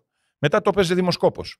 Μετά το έπαιζε καιροσκόπος. Μετά το έπαιζε εκπρόσωπος του Μέγκα. Μετά το έπαιζε κολλητός του Πρεδεντέρη. Δηλαδή, ένας τύπος, ο οποίος όπου υπήρχε αυτό το σημαίακι του όφα, φύσαγε ο άνεμος και έφευγε. Λοιπόν, αυτό τον τύπο, τον σούπερ όφα, και ανοίγω παρένθεση, που είχε εμπλοκή στο ΤΣΠΕΑΘ και ξέρει ο κύριος Θεοδωρικάκος τι εννοώ, γιατί υπάρχουν δικογραφίες για όλα αυτά, ήταν υπόλογος και για άλλου τύπου θέματα, όπως θα είναι υπόλογος από ό,τι γράφουν οι εφημερίδες σήμερα και για τα σπιτάκια, τα περιβόητα της Τεξάν. Αυτό λοιπόν τον τύπο τον βάζει εκπρόσωπο της Νέας Δημοκρατίας. Τώρα με αναγκάζεις, ενώ έχω γίνει πειρατής, να μιλώ με παραταξιακή γλώσσα. Μα δεν γίνεται, Ραφαήλ μου, να ανήκεις, ας πούμε, στο Κομμουνιστικό Κόμμα και να παίρνεις τον Λία τον Κασιδιάρη να τον κάνεις εκπρόσωπο. Έτσι. Δεν γίνεται να ανήκεις στο Πασόκ του Ανδρέα και να παίρνεις. Ποιο να σου πω τώρα, ποιος ήταν ο μεγάλος του αντίπαλος, τον Ανδρέα Ανδριανόπουλο, το φιλελεύθερο, να τον κάνεις εκπρόσωπο. Είπαμε. Συνενέσεις, ναι, αλλά να συμφωνούμε σε βασικά πράγματα. Εδώ σε τι συμφωνούσαν όλοι αυτοί? Ότι ο Μητσοτάκης είναι Μεσσίας. Αυτό ήτανε. Γιατί συμφωνούσανε? Για την κουτάλα. Πάμε. Πάει να τον κάνει λοιπόν εκπρόσωπο, το μαθαίνω τρελένα, με γράφω άρθρο. Με παίρνουν από τα Νέα την Κυριακή, ήταν να δημοσιευθεί τη Δευτέρα, και, γιατί ο τίτλος ήταν όχι και τον Τάκη. Λοιπόν, και μου λένε, Νίκο, δεν θα κάνει τελικά το Θεοδωρικάκο, γιατί έχει μάθει ότι εσύ και η καραμαλική πτέρυγα θα βάλετε βέτο, και θα κάνει τη Μαρία Σπυράκη. Ποια τώρα? Τη Μαρία Σπυράκη. Πάλι Μέγκα, πάλι Πασόκ, πάλι Τσοχατζόπουλος, πάλι δημοσιογράφος που επί 5 χρόνια επί Καραμανλή έβγαινε και μας φυροκοπούσε με αστήρικτα επιχειρήματα από όλα τα κανάλια. Δηλαδή, έπαιρνε όποιον είχε χτυπήσει δομικά την παράταξη, ας τον Κώστα, και τον έβαζε μπροστά. Για ποιο λόγο, λοιπόν, πιστεύεις? Γιατί θέλει να αποκαραμανλοποιήσει, αποσαμαροποιήσει, απομητσοτακικοποιήσει την παράταξη. Να ξέρεις ότι σε επιχειρηματίες και πολιτικούς πήγαινε και έλεγε: εγώ δεν έχω καμία σχέση με τον πατέρα μου. Δεν έχω σχέση με την αδελφή μου. Δεν είναι τι έκανε στον Πακογιάννη. Αυτό ουσιαστικά τον έδιωξε. Λοιπόν, δεν ήθελε τίποτα από τα λεγόμενα παλιά, αλλά η Νέα Δημοκρατία είναι μια παράταξη με πολλές συνιστώσεις, οι οποίες συμπυκνούνται σε πρόσωπα εμβληματικά. Έτσι, που εκφράζουν και κάποιες διαφορετικές εσωτερικές διαφοροποιήσεις, αυτό που λέμε κεντροδεξιά, φιλελεύθερος χώρος, πες το πως θέλεις, εκεί μαζί θα κάνουμε πολλές συζητήσεις. Αλλά δεν ήθελε τους δικούς του. Είπε μάλιστα σε άνθρωπο που δούλευε στην εποχή του πατέρα του στο κομμάτι της ασφάλειας του κόμματος, γιατί σου θυμίζω ότι τον μπαμπά Μητσοτάκη, με τον μπαμπά Μητσοτάκη που έκαναν θέματα ασφαλείας, το λέω κομψά. Τη ιστορία θα τα γράψει. Και του λέει: εσείς εκθέσατε τον πατέρα μου, δεν θέλω να εκτεθώ εγώ. Και τι έγινε μετά από 2 μήνες? 25.000 υποκλοπές. Ναι, δεν ήθελε να εκτεθεί, γιατί δεν ήθελε να παρακολουθεί 500 ληστές και τρομοκράτες και εμπόρους ναρκωτικών που είναι ο μέσος όρος στη χώρα, ήθελε να παρακολουθεί 25.000. Λοιπόν, ο άνθρωπος αυτός μας έφερε εκτός ορίων. Γιατί είναι το Καραχάλιος ο μόνος, ή όχι ο μόνος, να μην που βγαίνει στο Αντάρτικο το 2019, συγγνώμη, το 2018 την Πρωτομαγιά. Γιατί? Απαντώ. Γιατί κάποιος έπρεπε να μιλήσει. Αφού έχουν σιγαστεί τα όργανα, υπάρχει σιγαστήρας, αφού υπάρχει σιωπητήριο και προφανώς φάνηκε γιατί υπήρχε το σιωπητήριο, 25.000 υποκλοπές, αφού οι πρώην πρωθυπουργοί έχουν αποφασίσει να του δώσουν χώρο και χρόνο για λόγους συνέχειας της παράταξης, έπρεπε όμως η παράταξη να έχει μια φωνή, να έχει μια ψυχή και να έχει και μια συνείδηση. Δεν λέω ότι όλοι οι άλλοι είναι ασυνείδητοι, γι' αυτό βρήκα συνοδοιπόρους εκτός της οργανωμένης Νέας Δημοκρατίας και μίλησα με μια σειρά ανθρώπους που για διάφορους λόγους είχαν εκπαραθυρωθεί ή εκφράζανε χώρους και κόμματα μικρότερα πέριξ της Νέας Δημοκρατίας. Προσπαθήσαμε λοιπόν τότε να κάνουμε αυτό το μέτωπο και το μέτωπο αυτό προσέκρουσε ως επιτοπλίστων στο εκλογοδικείο. Όταν είδε ο Μητσοτάκης ότι θα φτιαχνούν 5-6 κόμματα, αναφέρω του κ. Εμφιετζόγλου, αναφέρω του Μπογδάνου, της Λατινοπούλου και άλλα παιδιά που πήγαν, ο Νικολόπουλος, ο Νίκος, ο αρχηγός των Λοχαγών, τους έκοψαν στο εκλογοδικείο όλους αυτούς. Λοιπόν, γιατί δεν θέλανε περισσότερες εκφράσεις από το δεξιό χώρο. Όταν γίνονται όλα αυτά, και αφού έχω κάνει αυτή την προσπάθεια με εντιμότητα, με ρίσκο προσωπικό, εγώ έχασα τις δουλειές μου. Είχα φυσική παρακολούθηση. Μπουκάρανε στο σπίτι μου, η ασφάλεια τα έκαναν κάτω. Όλα αυτά είναι τιμήματα. Γι' αυτό έγινα και εγώ πειρατής. Και λέω, παιδιά, έτσι θέλετε. Έτσι θα παίξω κι εγώ. Γκερίλα. Αλλά όταν έχουμε εκλογές, μιλάνε τα κόμματα. Γιατί πάνω απ' όλα σεβόμαστε το Σύνταγμα της χώρας. Αφού δεν έκανα τους Δημοκράτες κόμμα, αφού δεν κατέβηκα με κάποιο άλλο κόμμα, αφού δεν με είχε διαγράψει η Νέα Δημοκρατία, στις εκλογές μιλήσαν τα κόμματα. Τι είπαν τα κόμματα? Ότι κερδίζει ο Μητσοτάκης. Πήρα και εγώ το καπέλο μου, το γάτζο μου, ας πούμε, και το πατς και πήγα στο Λονδίνο. Και ερχόμουν στην Ελλάδα on and off. Γιατί γύρισα, θα μου πεις. Θα σου απαντήσω. Αλλά θεώρησα ότι όταν πεις κάτι, το τεκμηριώσεις, δεν βρεις ανταπόκριση, έστω και έμεσα αποκριθεί ο λαός ότι επιλέγει κάποιον, δεν έχει νόημα να επαναλαμβάνεσαι. Υπήρξε όμως ένα κάλεσμα στον πειρατή από μακριά. Τα κανόνια του Ναβαρώνε. Πού είναι το Ναβαρώνε? Πού είναι η Πύλος, βασικά, που έγινε μεγάλη ναυμαχία? Ξεκίνησαν από τον Αντώνιο Σαμαρά και τον Κώστο Καραμανλή. Όταν είδαν τη χώρα να εκτροχιάζεται. Πριν πάμε σε αυτά. Πρώτα απ' όλα έχεις γράψει ένα συγκεκριμένο άρθρο, το οποίο δεν θα αναφέρω όλα τα κομμάτια, αλλά σαν να υπονοείς για τον Μητσοτάκη ότι είναι ένας σκοτεινός τύπος. Μάλιστα υπάρχει, και το παίρνω εκτός βέβαια πλαισίου του άρθρου, αν δεν αποτυπώνει το πλαίσιο του άρθρου θα μου το πεις εσύ, γράφει συγκεκριμένα ότι υπάρχει μια σκοτεινή τριάδα 3 χαρακτηριστικών προσωπικότητας που ταιριάζουν: ψυχοπάθεια, ναρκισσισμός και μακιαβελισμός. Αυτά εσύ θεωρείς ότι είναι στοιχεία του Κυριάκου Μητσοτάκη, ή το λες ας πούμε για τον Μπόρις Τζόνσον και απλά αφήνεις υπόνοια ότι υπάρχουν στους πολιτικούς της εποχής? Λοιπόν, ξεκινώ. Ήμουνα στα Εξάρχεια προχθές, έχω ένα χούι. Κατεβάζω αφίσες από τους δρόμους, όχι αντίφα και προ-Παλαιστάιν, προς Θεού. Ο καθένας έχει δικαίωμα στην έκφραση, ακόμα και μολύνοντας ή τέλος πάντων, όχι μολύνοντας, παίρνω πίσω τη λέξη, βρωμίζοντας δημόσιους χώρους. Η αντίφα δεν νομίζω να είναι για πολύ καιρό νόμιμη οργάνωση. Δεν ξέρω τι είναι, αλλά δεν το πάω εκεί, προς Θεού. Κάνω αυτή τη συλλογή από το 87 που άνοιξε το πρώτο μου γραφείο στα Εξάρχεια. Καρλ Γιούγκ, από το ασυνείδητο προς την αυτογνωσία. Το δίνω εδώ, είναι το δίκαιο κόσμος. Όποιος κοιτάζει προς τα έξω, λέει ο Καρλ Γιούγκ, ονειρεύεται, όποιος κοιτάζει μέσα του, ξυπνάει. Το κρατάμε. Χόρχε Μπουκάι, πιο δημοφιλή στους νέους, μαθήματα καθημερινής ζωής. Αυτά προσφέρονται μάλιστα και δωρεάν, να κάνουμε διαφήμιση στο Φιλοσόφισέτο. Είναι free, δεν είναι NGO που χρηματοδοτείται από τη USAID. Αγίου Μελετίου 29 στην Κυψέλη, βλέπω εδώ, Δευτέρες και Τετάρτες. Κρατάμε αυτό εδώ. Όποιος κοιτάζει προς τα έξω, ονειρεύεται. Αυτός είναι ο Κυριάκος Μητσοτάκης. Κοιτάζει προς τα έξω και κοιτάζει απέναντι τον καθρέφτη, ονειρεύεται ότι είναι ο Λουδοβικός. Όποιος κοιτάζει μέσα του, λέει, ξυπνάει.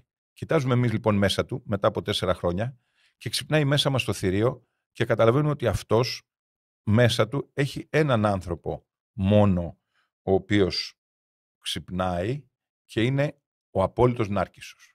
Ένας άνθρωπος που στείνει photo ops στην Κυψέλη και του λένε περαστικές κυρίες, τι γκόμενος είσαι εσύ, και η περαστική κυρία είναι μέλος της τοπικής οργάνωσης και εμφανίζεται ως κομπάρσος σε όποια συγκέντρωση πάει ο Κυριάκος από εκεί και για τα επόμενα 2 χρόνια, έχει ένα μικρό προβληματάκι. Όποιος άνθρωπος περπατάει φορώντας κουποτό σακάκι με το χέρι στην τσέπη, έχει ένα δεύτερο προβληματάκι. Όποιος άνθρωπος αλλάζει κάθε μέρα το στυλ της κόμωσής του, τον τρόπο που κοιτάζει δεξιά και αριστερά και τον τρόπο που φέρεται στις απλές επικοινωνίες, είναι δεδομένο ότι έχει ένα ναρκισσιστικό ταπεραμένο. Θα μου πεις, Νικό, υπάρχει πολιτικός που δεν είναι νάρκισσος? Ναι. Είναι άλλο να είσαι νάρκισσος, άλλο να πάσχεις από ναρκισσιστική διαταραχή. Άρα, νάρκισσος είναι. Μακιαβελικός. Δόξα και τιμή στον Νικολό Μακιαβέλη. Ξέρω ότι αυτή η ατάκα θα με ακολουθεί. Όμως, ο Μακιαβέλη έδινε συμβουλές στο σοφό ηγεμόνα. Δεν έδινε συμβουλές στο διεφθαρμένο ηγεμόνα. Ο Μακιαβέλη προσπαθούσε τους μεδίκους να τους κάνει πιο αποτελεσματικούς αλλά και ηθικούς, αναγνωρίζοντας ότι ο κόσμος δυστυχώς έχει πολύ κακία μέσα του. Και έλεγε ότι αν δεν έχεις αντιληπτικότητα του τι συμβαίνει γύρω σου, δεν θα μπορέσει να ασκήσει ηγεσία. Είπαμε ότι η ηθική είναι μέγιστη αρετή και από εκεί πρέπει να ξεκινάμε, αλλά αν δεν καταλαβαίνεις την ανηθικότητα του άλλου, πώς θα τη διθασεύσεις? Για να καταλαβαίνεις την ανηθικότητα του άλλου, πρέπει να καταλαβαίνεις την πραγματικότητα. Άμα ζεις σε ένα συννεφάκι, είσαι ονειροπόλος. Αν ζεις σε ένα συννεφάκι, είσαι πρωθυπουργός και πάνω από τα σύννεφα βλέπεις τα τουρκικά F-16, από κάτω βλέπεις φρεγάτες, στο βυθό βλέπεις τα οικογενειογραφικά και νομίζεις ότι όλο αυτό είναι Sea Park επενδύσεων του ομίλου Koch, τότε είσαι επικίνδυνος. Άρα, όσον αφορά την ψυχοπάθεια, δεν είμαι ειδικός. Θα τον συμβούλευα όμως έναν άνθρωπο που έχει σίγουρα ψυχολογικά προβλήματα και βάζει άλλους να τα λύσουν, να συμβουλευτεί έναν ειδικό. Θα του έκανε καλό και θα έκανε καλό στη χώρα. Όσον αφορά τον ναρκισσισμό, είναι δομικό χαρακτηριστικό της προσωπικότητάς του, δεν θα το αποβάλει. Ίσα-ίσα που θα του δημιουργήσει και κατάθλιψη πολύ σύντομα, βαριά, γιατί μόλις πέσει από την εξουσία δεν θα καταλάβει πώς έπεσε. Όσον αφορά το μακιαβελισμό, να είμαστε όλοι προετοιμασμένοι ότι αυτά που θα ζήσουμε τους επόμενους, εγώ θα ήθελα εβδομάδες, αλλά μήνες μέχρι τις εκλογές, πιστεύω ότι θα είναι πάνω από 6, θα είναι πρωτοφανή για τη χώρα. Γιατί? Γιατί δεν θα αφήσει την εξουσία, Ραφαήλ. Γιατί ο Μητσοτάκης ξέρει ότι μετά από το Μέγαρο Μαξίμου ακολουθεί το ειδικό δικαστήριο και μετά ο Κορυδαλός. Γιατί ειδικό δικαστήριο? Λόγω των τεμπών, λόγω των υποκλοπών? Απαντώ. Γρήγορα. Μπαμ. Ο Κυριάκος Μητσοτάκης έπεσε θύμα του εαυτού του. Της αλαζονίας του. Έφτιαξε αυτό που λέει ο ίδιος επιτελικό κράτος. Το επιτελικό κράτος δεν είναι ένα επικοινωνιακό εφεύρημα. Εμείς μιλάγαμε επί Καραμανλή για την αναγέννηση του κράτους, έτσι, ως αναγκαιότητα. Αυτός, το επιτελικό κράτος, το έκανε μια νομική πραγματικότητα. Υπάρχει συγκεκριμένο ΦΕΚ, να μην κουράζουμε τώρα τους τηλεθεατές μας, όπου παίρνει όλες τις εξουσίες από τα Υπουργεία, μία-μία, τις ενώνει και τις φέρνει στο Μέγαρο Μαξίμου. Άρα δεν είναι οι πολιτικές αποφάσεις μόνο, οι κατευθύνσεις που πρέπει να δίνει ένας πρωθυπουργός, αλλά είναι με ΦΕΚ οι αρμοδιότητες. Σου θυμίζω ότι εμπλέκεται στο σκάνδαλο των υποκλοπών, γιατί πέρασε ο ίδιος τις αρμοδιότητες της ΕΕΠ στο γραφείο του Πρωθυπουργού. Μα όταν είσαι πρωθυπουργός, παίρνεις το τηλέφωνο το πρωί, σηκώνεις και λες στον πρόεδρο, στο διοικητή της ΕΕΠ, τι νέα έχουμε σήμερα? Άσε που η ΕΕΠ συστέλνει μόνη της το report το πρωί. Δεν χρειάζεται να τον πάρεις τηλέφωνο, αλλά λέμε ότι θέλεις να δεις τι μάρκα είναι το κουστούμι του Ραφαήλ. Λοιπόν, τον παίρνεις και μαθαίνεις. Όχι όμως τι μάρκα είναι το κουστούμι του Ραφαήλ. Αν ο Ραφαήλ δεν είναι επιλήψιμο πρόσωπο, δεν μπορεί κάθε πολίτη να τον ζεκάρω. 25.000 παρακολουθούσε νόμιμα. Πόσους παρακολουθούσε παράνομα? Πάμε παρακάτω. Επιτελικό κράτος θα τον στείλει σιδεροδέσμιο. Το είπα και προχθές σε έναν συνάδελφό σου, θα το πω και σήμερα. Αυτά τα βραχιολάκια εδώ που φοράμε το καλοκαίρι θα μετατραπούν σε βαριά βραχιόλια σιδερένια που θα του τυλίξουν τους καρπούς. Γιατί? Γιατί δεν φρόντισε ακόμα και σήμερα να μαζευτεί. Το επιτελικό κράτος φέρνει τις υπογραφές μιας σκανδαλώδους καθεστωτικής διακυβέρνησης στα χέρια ενός προσώπου. Νομίζουν οι αφελείς ότι η Κοβέτσι που κάθισε και άκουγε 6 μήνες τα θέματα του ΟΠΕΚΕΠΕ, άκουγε μόνο για τον ΟΠΕΚΕΠΕ. Ξέρεις πώς γίνονται οι εξαρθρώσεις των εγκληματικών οργανώσεων? Πιάνουν ένα βαποράκι σε μια γωνία να πουλάει 10 γραμμάρια χασίς. Αυτό το βαποράκι μιλάει στο τηλέφωνο με τον από πάνω που έχει 1 κιλό. Αυτός που έχει το 1 κιλό μιλάει με αυτόν που έχει μισό τόνο. Αυτός που έχει μισό τόνο πάει στους 3 τόνους. Αυτός που έχει 3 τόνους φτάνει στον Εσκομπάρ. Πάμε λοιπόν. Αυτός ο καφές, να είναι καλά ο Τζόναθαν που μας τον έφτιαξε, που συνεννοείται στην Κρήτη με τους άλλους κατσικοκλέφτες για να κάνουν ένα κτήματο ΠΚΠ ευρώ, έχει από πάνω του New Republic. Η New Republic έχει πιθανότητα την Τράπεζα Πειραιώς. Η Τράπεζα Πειραιώς έχει έναν υπουργό. Δεν τα λέω εγώ, μπορεί και 2. Τα λέει ο σύμβουλος του Πρωθυπουργού. Λοιπόν, αυτοί όλοι είναι ένας κύκλος. Και δεν είναι ο κύκλος ο ενάρετος, δεν είναι ο κύκλος του Republican Party. Αυτός ο κύκλος έχει μπομπίνες που ακούσαν τις συνομιλίες. Και όπως το πρωί ξεκινάγαν με ΟΚΠΚΠ, στη 1 η ώρα μιλάγανε για τα σπιτάκια της Τεξάν. Στις 2 η ώρα μιλάγανε για τις προμήθειες των Ραφάλ. Στις 3 η ώρα μιλάγανε για τις καντίνες στα σχολεία. Στις 4 η ώρα μιλάγανε για τις καντίνες στους δημόσιους χώρους του πολιτισμού που έχει πει ο Μάριος Σαλμάς. Τι θέλω να πω? Ότι αυτοί οι τύποι πηγαίναν το πρωί, ανοίγανε τη μηχανή και βαράγαν ζήτα. Αυτό λοιπόν τώρα τους το ζήτησε η Κοβέση, τους άκουσε και το έχει αποτυπώσει στους 80 φακέλους. Ζωή να έχει ο Μητσοτάκης και στους επόμενους 6 μήνες αυτά που θα δει η Ελλάδα θα τα συγχαθεί ακόμα και ο Κορυδαλός. Ο μόνος τρόπος να τον ξεπεράσει είναι να τον σεβαστούν οι τρόφιμοι εκεί μέσα και να πούνε μην τον φέρνετε εδώ γιατί θα μας κάνει κακό. Καταλαβαίνεις πώς το λέω? Καταλαβαίνω. Δηλαδή ένας τύπος που έχει τζιράρει όλα αυτά ή που φέρεται να έχει τζιράρει εις βάρος των Ελλήνων, που έχει μια συμμορία γύρω του και καταλαβαίνω τι λέω και ας με καλέσει στους αγγελέες, έχω κάνει 10 μηνυτήριες αναφορές και δεν με καλεί κανείς ποτέ. Γιατί στο τέλος έχει δίκιο ο Καραχάλιος. Έχει δίκιο ο Καραχάλιος. Πόσες φορές θα το ακούσω? Αυτά που έλεγε ο τρελός Καραχάλιος ο πειρατής, τα λέει ο Σαμαράς και ο Καραμανλής. Θα τώρα είναι σωστά. Αυτά που έλεγε η υπονοή για την Τεξάν και τα σπιτάκια, θα τα πει η Κοβέση αύριο. Κάτι ήξερε. Ρε φίλε, δεν είναι το τι ήξερε. Συγγνώμη για το ρε φίλε, το λέω στο Μητσοτάκη. Ναι. Δεν είναι το τι ήξερε. Εδώ ο ίδιος ο Βάρας που σήμερα κατηγορεί το Βορίδη παραμένει σύμβουλος του Πρωθυπουργού. Πάμε. Και του λέει: έστειλα 4 χρόνια τις επιστολές. Περίμενε 4 χρόνια να τα πει. Δηλαδή 4 χρόνια που έβλεπε να γίνεται χαμός στον ΟΠΚΠ δεν πήγε στο Μητσοτάκη. Ο Μητσοτάκης τι έκανε?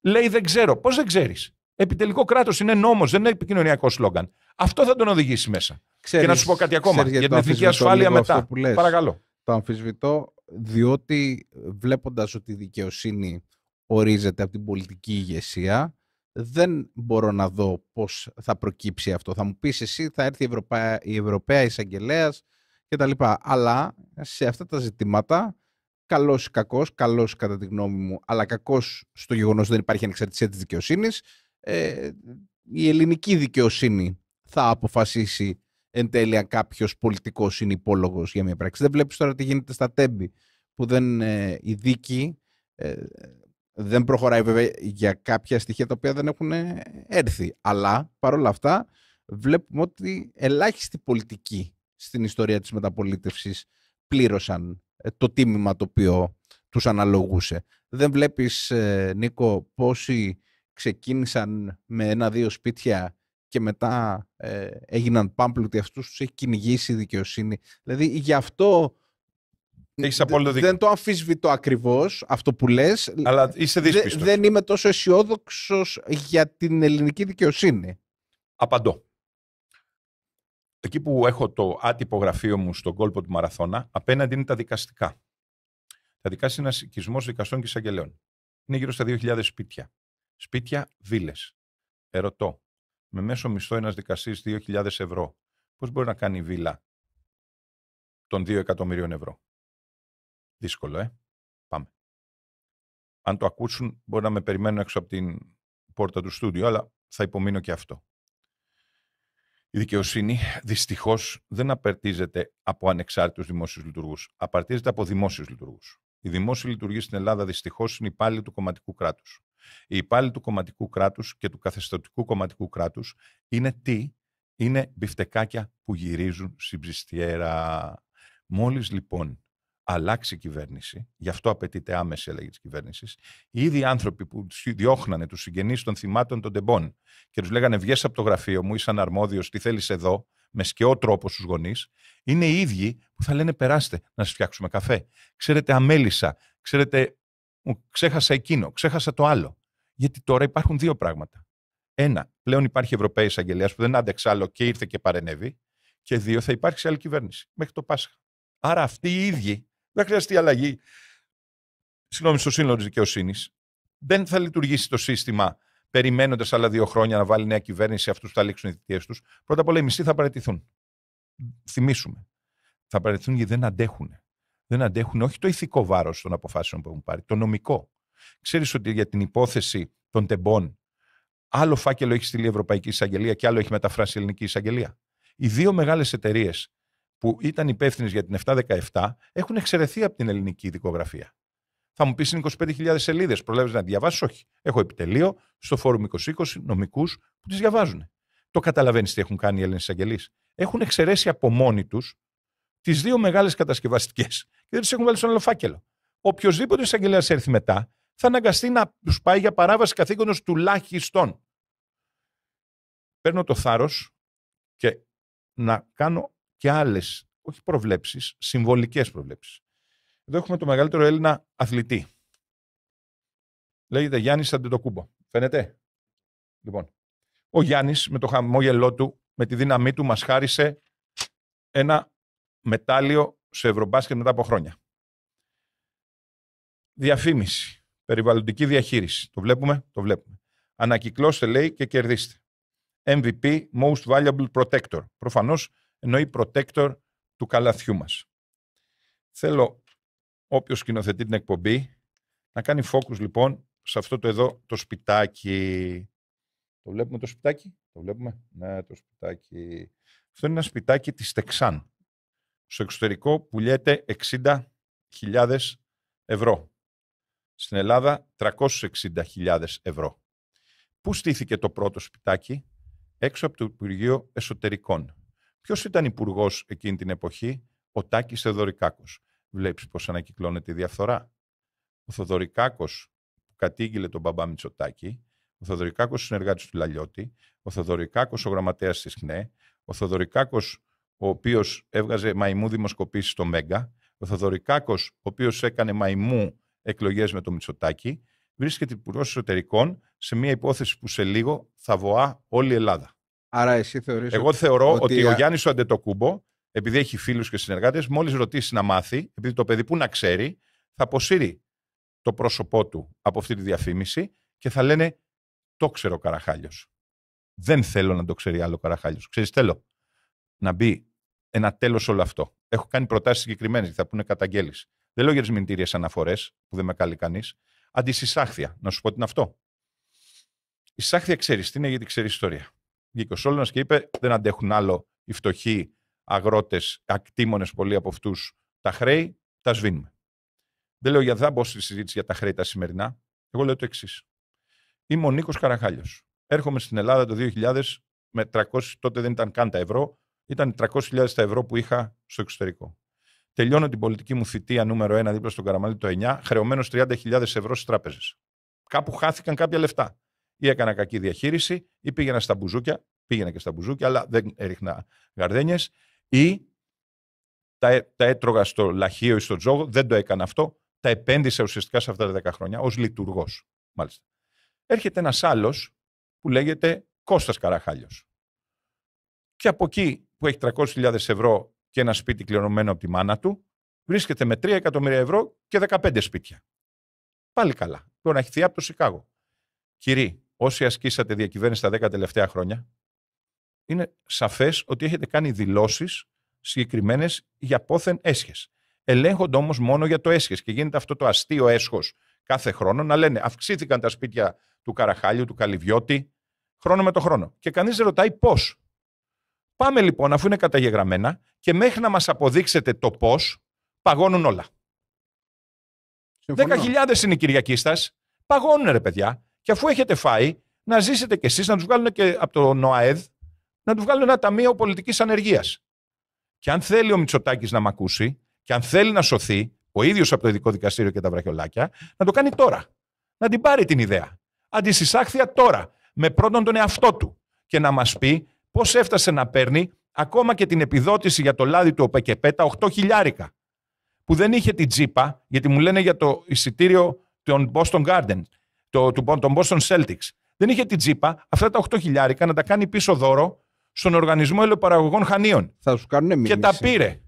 Για τους Κέλτες της Βοστόνης, τι θα γίνει. Πάμε. Αν μου κάνει μήνυση σε μένα, θα πρέπει να κάνουν και σε όλη την Ελλάδα που το έχει αναπαράξει. Ποιος θα μου κάνει μήνυση, η Σοφία, το κοριτσάκι που το έβαλε στη μέση, ο Δηλός. Να μου κάνουν μήνυση στα Greek hoaxes που λένε ότι είναι μη αυθεντικό το έγγραφο. Πιθανότατα. Τα Greek hoaxes πόσο καιρό θα είναι στην Ελλάδα ελεύθερα? Χρηματοδοτούνται από το USA, από το Soros, από ποιον? Από την Ευρωπαϊκή... από την Ευρώπη δεν είμαι σίγουρος. Είναι επίσημος φορέας? Έχουν κάποιο ISO αυθεντικότητας? Δεν το γνωρίζω. Έχουν σχέση πάντως με το Facebook, ναι. Από ό,τι γνωρίζω εγώ τουλάχιστον, και είναι πιστοποιημένος, ας πούμε, φορέας, ο οποίος σου λέει ότι η ερευνητική μου ομάδα αποκαλύπτει αν αυτό το οποίο λες είναι σωστό ή όχι. Βέβαια, έχουν πάρα πολλά προβλήματα, έτσι, αντικειμενικά. Για μία φορά, ας πούμε, αν θυμάμαι καλά, το ίδιο το Hellenic Access έκανε λάθος, δηλαδή τους αποδόμησαν. Ή, ας πούμε, για παράδειγμα, εγώ θυμάμαι για ένα δικό μου post, στο οποίο το μάρκαραν για μία μουσουλμάνα στο Βέλγιο, η οποία έλεγε κάτι συγκεκριμένο, και μου λένε ότι δεν είπε αυτό. Και τους λέω, ναι, αυτό έγραψε, ότι δεν είπε αυτό. Και δεν μου έχουν απαντήσει. Δηλαδή, Ραφαήλ, δεν είναι σοβαρός οργανισμός. Το Greek hoaxers τι είναι? Είναι άνθρωποι, δεν είναι? Φυσικά. Μάλιστα. Ποιοι είναι αυτοί? Δεν λέω να μου απαντήσεις. Πώς λέγεται Ιταλικά? Δεν θυμάμαι τώρα το όνομα του. Μπορεί να βγει και να υπογράψει τις μισές αποφάσεις όχι ως Greek hoaxers, ως Αλικάκος, αυτό που λέει. Γιατί εγώ τι λέω? Παίρνω και το κόστος. Να μου κάνουν αγωγή, να μου κάνει μήνυση, να μου κατασχέσει την ανύπαρκτη περιουσία μου, ο Κυριάκος. Αν όμως εγώ ζητήσω το φάκελο, τότε θα δικαιούμαι στη δίκη των εξόδων του στη Βοστόνη. Υπάρχει πρωτόκολλο συγκεκριμένο. Ποια είναι τα ταξίδια που πας ως πολιτικό πρόσωπο, τα ταξίδια που πας ως ιδιώτης. Επισυνάπτονται τα εξοδολόγια. Δεν είναι μόνο ένα χαρτί στη διάβγεια. Αυτό είναι στα δελτίο αποστολής, σαν εγγύηση πληρωμής, που ανεβαίνει και κατεβαίνει. Από πίσω υπάρχουν έξοδα. Αυτό φαίνεται, και αν είναι θα ζητήσω και συγγνώμη, ότι είναι της κυρίας Παπαδοπούλου. Ταξίδι της κυρία Παπαδοπούλου 4 μέρες στη Βοστόνη και με τι μέσο? Ρωτάω. Αυτό που ξέρω σίγουρα είναι κάτι άλλο. Ότι έχει φτάσει η αξιοπιστία του Πρωθυπουργού στα τάρταρα. Ξέρεις γιατί? Γιατί πήγα όχι στο Boston Garden, όχι στο Tea Garden, αλλά στο Tea Center του Παναθηναϊκού προχθές. Παναθηναϊκός ΠΑΟΚ. Να δω τον ΠΑΟΚ, γιατί είναι γνωστό ότι είμαι Ολυμπιακός. Και τα φιλαράκια μου από τη Θεσσαλονίκη. Δεν υπήρχε άνθρωπος να μην μου σηκώσει ένα ποτήρι κοκακόλα, γιατί έχουν σπόνσορα την κοκακόλα, να του σηκώνει και να λέει, Νίκο, στην υγειά σου πίνω κοκακόλα. Ή Νίκο, δεν πίνω κοκακόλα. Εγώ είμαι. Τον έχουν πάρει στο ψηλό. Τα πιτσιρίκια γελάγανε με το popcorn. Και λέγανε, μαμά, εγώ τρώω popcorn, ο Κούλης δεν τρώει. Δεν υπάρχει χειρότερο πράγμα από τη χλέβη και δεν το έχει καταλάβει. Με σταματήσαν προχθές στον δρόμο, κατεβάσαν τα παράθυρα και έχουν βάλει κάτι πιτσιρικάδες, τη διαπασόν το κασετόφωνο μέσα του αυτοκινήτου. Ακούμε και boomer κασετόφωνο, δεν ξέρω τι βάζουν τώρα. Το είχαν συνδέσει με το κινητό, έπαιζε την ατάκα μου και έλεγε ότι ο Κυριάκος δεν τρώει popcorn και δεν πίνει κοκακόλα. Η διάψευση στη διάψευση. Γίνεται πιστευτή. Ποιο είναι πιο μεγαλύτερο fake news? Ότι ο Κυριάκος δεν πίνει κοκακόλα? Πιστεύει η Έλληνας ότι δεν έχει πιει στη ζωή του κοκακόλα ο Κυριάκος Μητσοτάκης? Και ρωτώ, αν το πιστεύει, προκαλώ μετά την ερώτηση να κάνουμε ένα challenge. Να βρούμε φωτογραφία του Κυριάκου Μητσοτάκη με κοκακόλα. Μετά θα μπορώ να του κάνω εγώ αγωγή? Θα μπορώ? Είναι ένα ερώτημα. Και τέλος πάντων δεν είναι εκεί το ζήτημα. Γιατί μην κρυβόμαστε πίσω από το δάχτυλό μας. Κάνανε αυτή τη φασαρία, γιατί στη συγκεκριμένη συνέντευξη, εγώ έκλεινα τη συνέντευξη λέγοντας ότι θα είναι ο πρώτος πρωθυπουργός που μπορεί, δεν είπα εύχομαι, αν αποδείξει δικαιοσύνη ότι δεν έχει πράξει τα νόμιμα, να έχει την τύχη του Σαρκοζή. Θέλαν λοιπόν να καλύψουν αυτό που το είπα για πρώτη φορά και καλύψανε, που ήμουν ο πολιτικός που το είπε για πρώτη φορά, και το καλύψανε με το θέμα Coca-Cola και popcorn. Και πήγανε από fake news σε fake news. Από γκάφα σε γκάφα.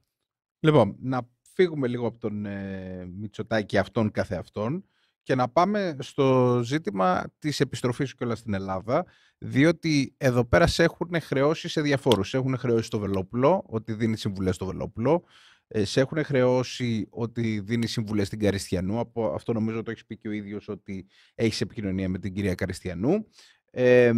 Και τώρα είπες ότι σου δίνει ελπίδα το γεγονός ότι ο Σαμαράς και ο Καραμανλής βρίσκονται σε κάποιο είδους συνεννόηση. Δεν γνωρίζω ακριβώς σε τι συναντήληψη βρίσκονται. Πάντως είδα τις προάλλες, ξεκινώντας την απάντηση σου από αυτό, για μια παρουσίαση με τεχνητή νοημοσύνη, βιβλίου τεχνητής νοημοσύνης από τον κύριο Στυλιανίδη. Τώρα τι σχέση έχει ο κύριος Στυλιανίδης με την τεχνητή νοημοσύνη δεν τη γνωρίζω, αλλά εν πάση περιπτώσει ήτανε ο Καραμανλής εκεί πέρα και έδωσε το χέρι του στον Κυριάκο Μητσοτάκη. Βέβαια δεν λέει κάτι. Δεν του χάρισε το βλέμμα του όμως. Απαραίτητα αυτό, αλλά σε κάθε περίπτωση έχω την αίσθηση ότι και ο Σαμαράς και ο Καραμανλής δεν βλέπουν καθόλου με συμπάθεια τον Μητσοτάκη. Από ανθρώπους που μιλάω πέριξ των δύο πρώην ηγετών, είναι ότι θεωρούν ότι έχει αλλοιώσει εντελώς τη φυσιογνωμία της παράταξης. Η δική μου αντίληψη προσωπικά είναι ότι η Νέα Δημοκρατία δεν έχει μέλλον ακόμα, αλλά αυτό είναι η δική μου αντίληψη, και εάν κάποιος το θεωρεί αυτό, θα πρέπει να δημιουργήσει ένα δικό του καινούριο κόμμα. Δηλαδή δεν... Είσαι έτοιμος? Εγώ προσωπικά όχι, αλλά ο Σαμαράς ακούω πως είναι. Λοιπόν, πάμε ένα-ένα. Πάμε στα μικρά, τα προσωπικά, και μετά πάμε στα μεγάλα. Ο κόσμος, και καλά κάνει, δεν έχει καμία υποχρέωση, δεν ξέρει πώς βγάζω εγώ το ψωμί μου, πώς ζω. Εγώ είμαι άνθρωπος αυτού που λέμε στρατηγική επικοινωνία. Κάνω consulting και στην Ελλάδα και στο εξωτερικό, πρώτιστα σε επιχειρήσεις και δευτερευόντως σε πολιτικούς οργανισμούς. Εκπροσωπώ στην Ελλάδα 3 μεγάλες αμερικανικές εταιρείες δημοσίων, όχι σχέσεων, θεμάτων. Έχω ένα think tank που λέγεται Forum 2020, να το διαφημίσουμε κιόλας, μπορείτε να μπείτε forumgreece.org, κάνει εκδηλώσεις, έχει παραστεί, έχουμε κάνει ομιλίες, έχουμε κάνει podcasts, και θα ήταν και ιδανικό εσείς και η ομάδα σου να ενωθούμε κάποια στιγμή, να γίνετε ένα κομμάτι αυτής της προσπάθειας. Δεν σου κρύβω ότι όλα μου τα ηλεκτρονικά και όχι μόνο εργαλεία τα είχα κατεβάσει αυτό το διάστημα, το μεσοδιάστημα της, όπως έλεγε ο Σαμαράς, ερήμου, εγώ πήρα τις θάλασσες φουρτουνιασμένες, και τώρα γυρνάω με τα μαύρα παγόβουνα. Τους προξενεί εντύπωση πώς μιλάω με αυτούς τους ανθρώπους. Μα πάντα μιλούσα με αυτούς τους ανθρώπους. Όλους. Και αν δεν ήταν η Καριστιανού τότε στο πολιτικό παιχνίδι, ή ο Κασελάκης, ή ο Βελόπουλος, ο κόσμος νομίζει ότι είσαι εκπρόσωπος ενός κόμματος και μιλάς μόνο με τους βουλευτές σου και τον πρωθυπουργό. Το πολιτικό σύστημα λειτουργεί οριζόντια. Όταν ήμουν συνεργάτης του Μεϊμαράκη, ο Μεϊμαράκης είχε να διαχειριστεί μια Βουλή που είχε από Χρυσή Αυγή μέχρι Κουκουέ. Ο πρόεδρος της Βουλής, λοιπόν, για να είναι επιτυχημένος στη δουλειά του, έχει αντιπροέδρους από άλλα κόμματα. Έχει γραμματείς από άλλα κόμματα. Στις επιτροπές συμμετέχουν όλα τα κόμματα. Αυτό σημαίνει ότι πρέπει να έχεις ένα μίνιμουμ συνεργασίας για να λειτουργεί η δημοκρατία. Θα μου πεις, είμαι εγώ παράγοντας δημοκρατίας? Όχι. Είμαι όμως ένας άνθρωπος που ζει κάνοντας consulting σε πολιτικά πρόσωπα και οργανισμούς. Και επειδή μάλλον είμαι καλός στη δουλειά μου, για να έχω και μια διάρκεια 30 ετών, γιατί την κάνω τη δουλειά αυτή από όταν ήμουν ένα παιδάκι, το 96 ήμουν 26 χρονών, όταν έγινα μέλος του AAPC, American Association of Political Consultants, μπορούσα να κάνω εκλογές σε οποιοδήποτε state στην Αμερική, όπως κάνουν οι δικηγόροι. I was licensed to elect, let's say. I was licensed to guide people to the booth. Λοιπόν, τους προξενεί εντύπωση πώς μιλάω μαζί τους. Να μην μιλάω με τον Σαμαρά? Είμαστε 30 χρόνια φίλοι και συνεργάτες. Με τίμησε με τη σχέση του. Να μην μιλάω με τον Μεϊμαράκη? Δεν είμαστε φίλοι και συνεργάτες, είμαστε φίλοι. Με τον Καραμανλή περάσαμε 15 χρόνια μαζί. Πάμε. Με την Καριστιανού οφείλω να μιλάω. Ξέρεις γιατί? Γιατί η Καριστιανού, Ραφαήλ μου, η Μαρία, όπως να πω και άλλα ονόματα για να μην το διωγγώνουμε, δεν είναι η Μαρία. Η Μαρία είναι επικεφαλής ενός συλλόγου. 57 οικογενειών, 114 ανθρώπων, και ξεχνάμε και τους τραυματίες και τους επιζώντες. Μιλάμε για ένα ολόκληρο χωριό. Αυτοί οι άνθρωποι υποφέρουν καθημερινά. Και δυστυχώς, εσύ και εγώ μπορεί να πάμε, έχει ωραία μέρα, να κάνουμε μια βουτιά στη Βουλιαγμένη αργότερα. Αυτοί όμως όπου και να πηγαίνουν θα τους ακολουθεί το φάντασμα του παιδιού τους. Και θα τους ακολουθεί και το φάντασμα της έλλειψης δικαιοσύνης και διαφάνειας και αιτίας θανάτου. Αυτοί λοιπόν οι άνθρωποι είναι άνθρωποι που υποφέρουν, και εγώ ως άνθρωπος, όχι ως consultant, όχι ως ειδικός, όφιλα όταν με φωνάζουν να είμαι εκεί και να είμαι προμπόνο. Και να μου πούνε, Νίκο, πες μας τη γνώμη σου γι' αυτό. Μάλιστα. 3 η ώρα το πρωί, 5 η ώρα το πρωί, θα είμαι δίπλα στο Ρούτσι, θα είμαι δίπλα στον Κωνσταντινίδη, δίπλα στον Ασλανίδη, δίπλα στην Καριστιανού, ακόμα και αν αυτοί, το κόμμα στο οποίο ανήκω, και δεν είναι πια η Νέα Δημοκρατία, το καταγγείλουν. Γιατί πάνω απ' όλα και ύψιστο καθήκον μας είναι τα παιδιά μας και οι άνθρωποι που υποφέρουν για τα παιδιά τους. Αυτά περί Καριστιανού. Μια μικρή παρένθεση για την Καριστιανού. Δεν φοβάσαι όμως, Νίκο, ότι οι άνθρωποι αυτοί θα γίνουν και ήδη σε ένα βαθμό έχουν γίνει θύματα πολιτικής εκμετάλλευσης? Να σου το πω ανάποδα. Αυτοί οι άνθρωποι πριν γίνει το μοιραίο, δηλαδή 5 λεπτά πριν τον συμβάν, δεν ανήκαν σε κάποια πολιτικά κόμματα. Δεν ψηφίζανε ΚΚΕ, ΣΥΡΙΖΑ, Νέα Δημοκρατία. Δεν έχω αντίρρηση. Αυτά τα κόμματα πρώτα απ' όλα είναι σαν τον καημένο το Γιάννη εδώ. Και λέω καημένο τώρα το θηρίο, γιατί πού να ξέρει τι κόλπα κάνουν εδώ οι businessmen και οι πολιτικοί στην Ελλάδα και τον έχουν φωνάξει για χορηγία. Μπορεί να μην έχει πάρει καν λεφτά γι' αυτό. Να είναι χορηγία. Να του έχουν πει ότι είναι προμπόνο για κρατική εταιρεία. Λοιπόν, κάθε γονιός έχει μια πολιτική υπόσταση. Ψήφιζε κάτι. Έχει πολιτικές απόψεις. Όταν πλησιάζουμε προς τις εκλογές, κάποιοι θα μπουν στο ΚΚΕ, κάποιοι θα μπουν στο ΣΥΡΙΖΑ, κάποιοι θα μπουν ίσως και στη Νέα Δημοκρατία. Λένε ότι συγκεκριμένος, ας πούμε, γονιός που κάνει πολλές φορές παρερμηνεύονται οι δηλώσεις του ότι είναι κοντά στη Νέα Δημοκρατία. Εγώ το θεωρώ φυσιολογικό. Άρα η Νέα Δημοκρατία θα βρει τον έναν από τους 57, αν υπάρξει, που θα τη στηρίξει και θα πει θα τον κάνει σημαία. Πάμε όμως. Πολλοί από αυτούς, επειδή έχουν δικηγόρους, οι δικηγόροι έχουν πολιτικές ατζέντες. Προσέχεις τι γίνεται. Αυτό λέω. Εγώ ξέρεις τι λέω.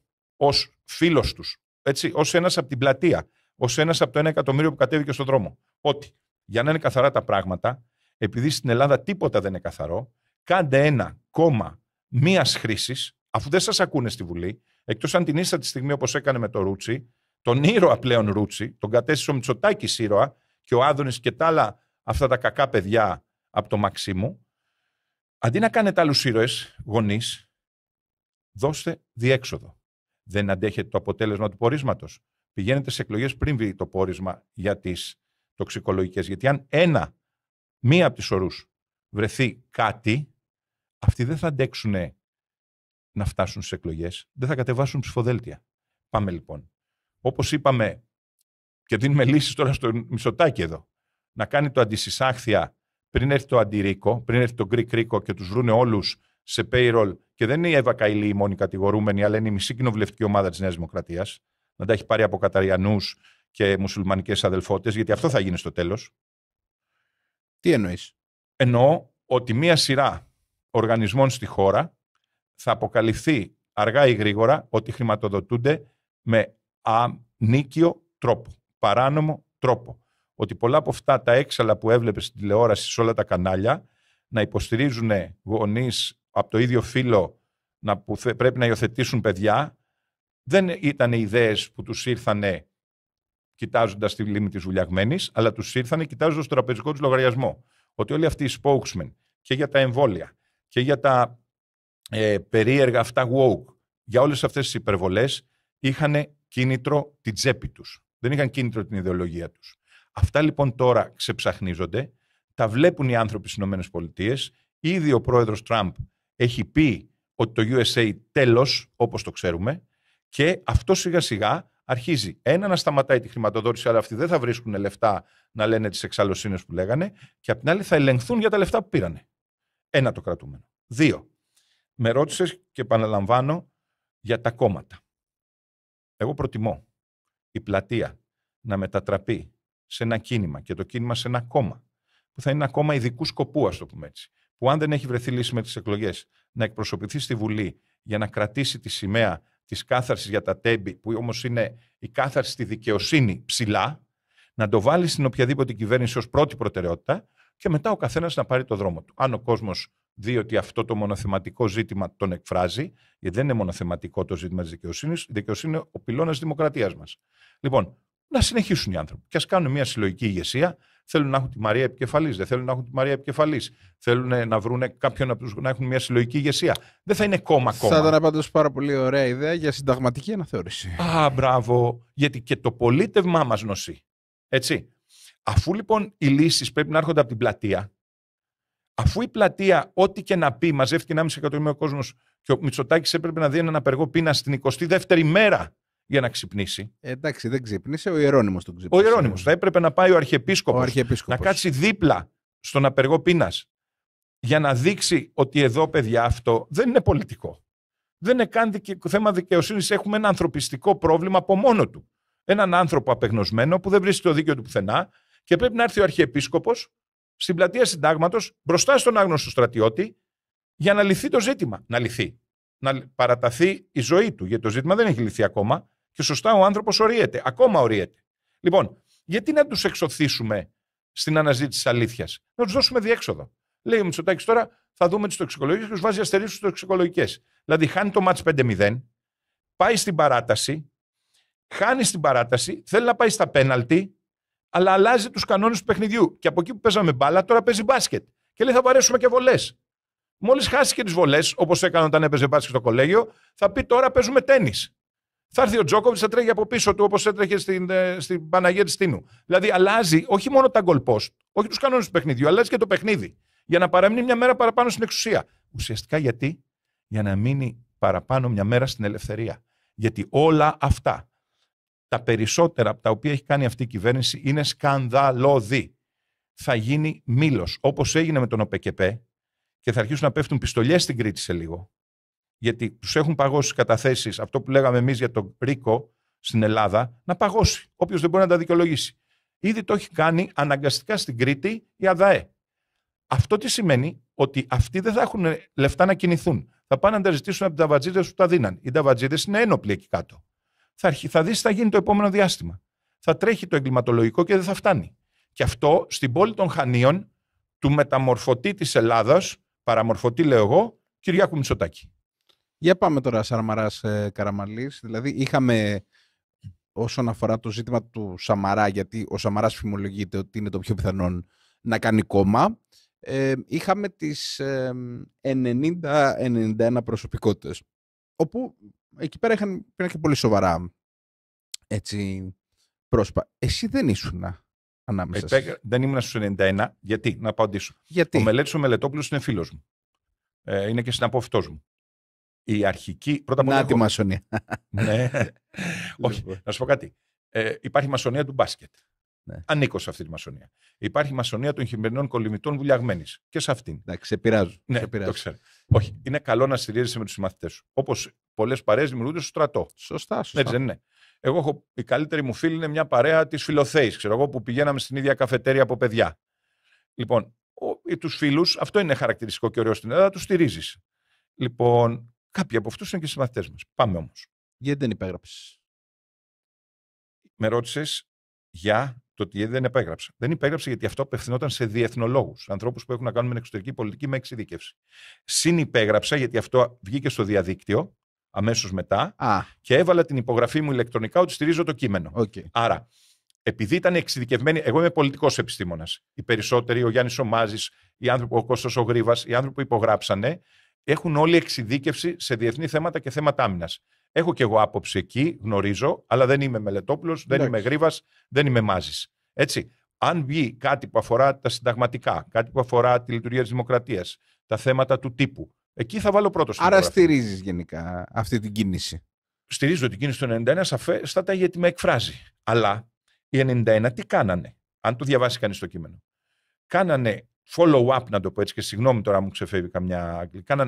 Ακολουθήσανε αυτό που κάνανε ο Καραμανλής και ο Σαμαράς, κάποιες φορές κατά μόνας και κάποιες φορές μαζί, βάζοντας κόκκινες γραμμές στις παραβιασμένες, για να μην πω βιασμένες γραμμές της εξωτερικής πολιτικής του Γεραπετρίτη Εξαμιλίτη, του Μητσοτάκη και όλου αυτού του φεδρού επιτελείου. Δηλαδή, Σαμαράς και Καραμανλής είπαν ότι δεν ανεχόμαστε τα πάντα, αλλά προτεραιότητά μας τώρα που βλέπουμε ότι έχει εκτροχιαστεί από την αλαζονία η Νέα Δημοκρατία, ενώ μετά τις εκλογές του 23, είναι η χώρα. Πώς λέει ο Σαμαράς, είμαστε χώρα, δεν είμαστε χώρος. Κόκκινες γραμμές, δεν δεχόμαστε παραβιάσεις, εκβιασμούς δεν δεχόμαστε, που λέει ο Καραμανλής. Λοιπόν, προσφέρανε εθνική υπηρεσία οι δυο τους. Και γιατί το λέω? Και να μην ξεχνάμε τον Προκόπη τον Παυλόπουλο. Γιατί ο Παυλόπουλος είναι εξαφανισμένος από τα μύδια, τον εξαφανίζουν παρότι παρεμβαίνει, αλλά ως ενεργός πρώην πρόεδρος παρεμβαίνει συνεχώς για τα εθνικά. Άρα έχουμε τρεις κορυφαίους πρώην πολιτιακούς παράγοντες να λένε ότι έχει αλλοιωθεί η ουσία της εξωτερικής μας πολιτικής. Αυτό αφορά τη χώρα. Εσύ ξέρεις πάρα πολύ καλά ότι η γεωπολιτική μας ακεραιότητα, η γεωπολιτική μας θέση, είναι προϋπόθεση της ιστορίας και της συνέχειας της χώρας. Τι σημαίνει αυτό? Ότι βάλανε το πιο σημαντικό πρώτο, οι δυο τους. Μαζί με τα θέματα δημοκρατίας. Ο Καραμανλής εστιάζει περισσότερο στα θεσμικά, ο Σαμαράς στα οικονομικά. Έχουν όμως την αντίληψη ότι έχουμε εκτροχιαστεί, έχουμε χάσει και την αξιοπρέπεια στην εξωτερική πολιτική και την αποτελεσματικότητα στην οικονομία και το σημαντικότερο, την αξιοπρεπή διαβίωση σε επίπεδο κοινωνίας. Άρα λένε Κυριάκο ως εδώ. Και τι άλλο, δεν το λένε στον Κυριάκο, τον Κούλι, γιατί είναι κούλι στη διεθνή σκηνή, έτσι. Όταν δεν του δίνει το χέρι ο Τραμπ, εγώ θα προτιμούσα να τον βρίσει όπως το Ζελένσκι και να καθίσει στο ίδιο τραπέζι και να αντιδράσει. Πού να αντιδράσει βέβαια αυτός, από το να απαξεί και να μην τον βλέπει. Θα προτιμούσα να έχουμε εδώ πρέσβη από τον πρώτο μήνα, αντί να περιμένουμε, διαψεύστηκε η ημερομηνία της 10 Οκτωβρίου, να περιμένουμε μια πρέσβυρα να έρθει και να μην έρχεται ποτέ. Και ας έχουμε αντιπαραθέσεις και προβλήματα. Εμείς είχαμε προβλήματα τότε και τσακωνόμαστε. Αλλά τουλάχιστον υπήρχαμε. Τώρα είμαστε non-existent, δεν υπάρχουμε στη διεθνή σκηνή. Έτσι, και στηριζόμαστε πού? Στο Ζελένσκι, που τελειώνει, στο Μακρόν, που πρέπει να αποδείξει αν είναι η γυναίκα του άντρα ή η γυναίκα μόνος του, άλλα τρελά, τον Στάρμερ, που κρύβει σκονάκια με περίεργες ουσίες μέσα στα τρένα για το Κίεβο, και τον, είναι η πρώτη φορά στην ιστορία της Μεγάλης Βρετανίας, με τα πολεμικά τουλάχιστον, που υπάρχει τόσο μεγάλη λογοκρισία στο Βασίλειο.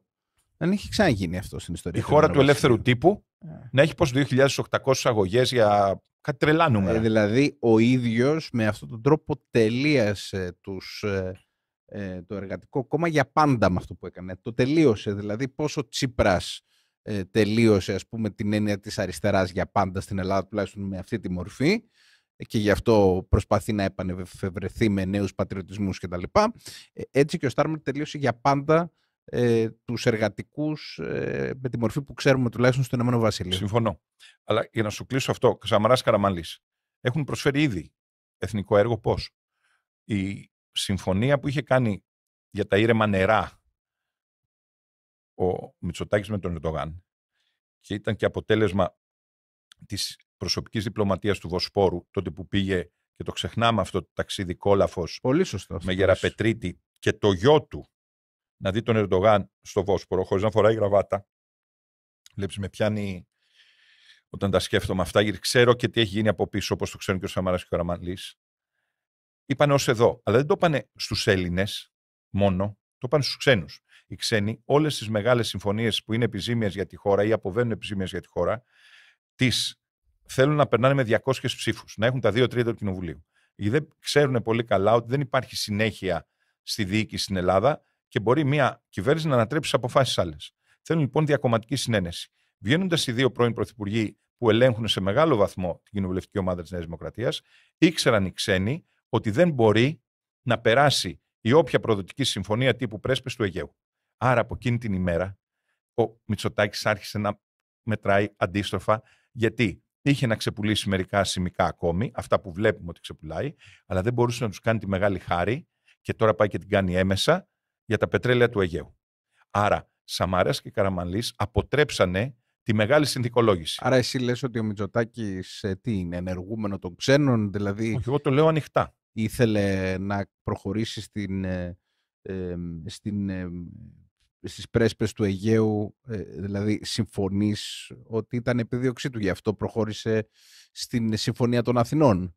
Η Συμφωνία των Αθηνών. Και θέλω να μου πεις οπωσδήποτε, γιατί ενώ άπαντες τον κράζουν, για να το θέσουμε λαϊκά, δεν απομακρύνει το δίδυμο Γεραπετρίτη Παπαδοπούλου. Θα μου πεις σίγουρα ότι επειδή και αυτός αυτές τις αντιλήψεις έχεις, αλλά ένας άνθρωπος ο οποίος έχει κάποια ευελιξία, εγώ αντιλαμβάνομαι ότι θα να προσαρμοστεί για να επιβιώσει πολιτικά. Στο συγκεκριμένο ζήτημα είναι χούι, δεν θέλει με τίποτα, δεν θέλει να αναπροσαρμοστεί. Ραφαήλ, είναι όμηρος της οσφιοκαμψίας του. Ο άνθρωπος έχει βάλει σε μία σειρά από έγγραφα που θα φανούν πολύ σύντομα. Θυμάσαι παλαιότερα που λέγαμε εμείς για τη Συμφωνία του Βερολίνου, έλεγε ότι δεν υπάρχει συμφωνία στο Βερολίνο και βγήκε η ίδια η πρεσβεία και την έδωσε της Τουρκίας, όχι της Ελλάδας, και διαψεύσαμε. Λοιπόν, ο άνθρωπος δεν ξέρω πόσα μυστικά πρωτόκολλα έχει υπογράψει, εγώ βλέπω τι κάνει στην πράξη.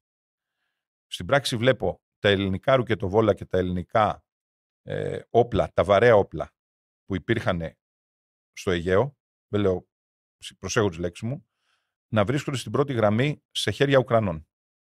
Βλέπω ότι... Για τα νησιά, λες. Για τα νησιά. Δηλαδή, τι θα πηγαίναμε στη Χάγη να κάναμε? Το πρώτο θα ήταν η αποστρατικοποίηση. Μα το έχει κάνει στην πράξη.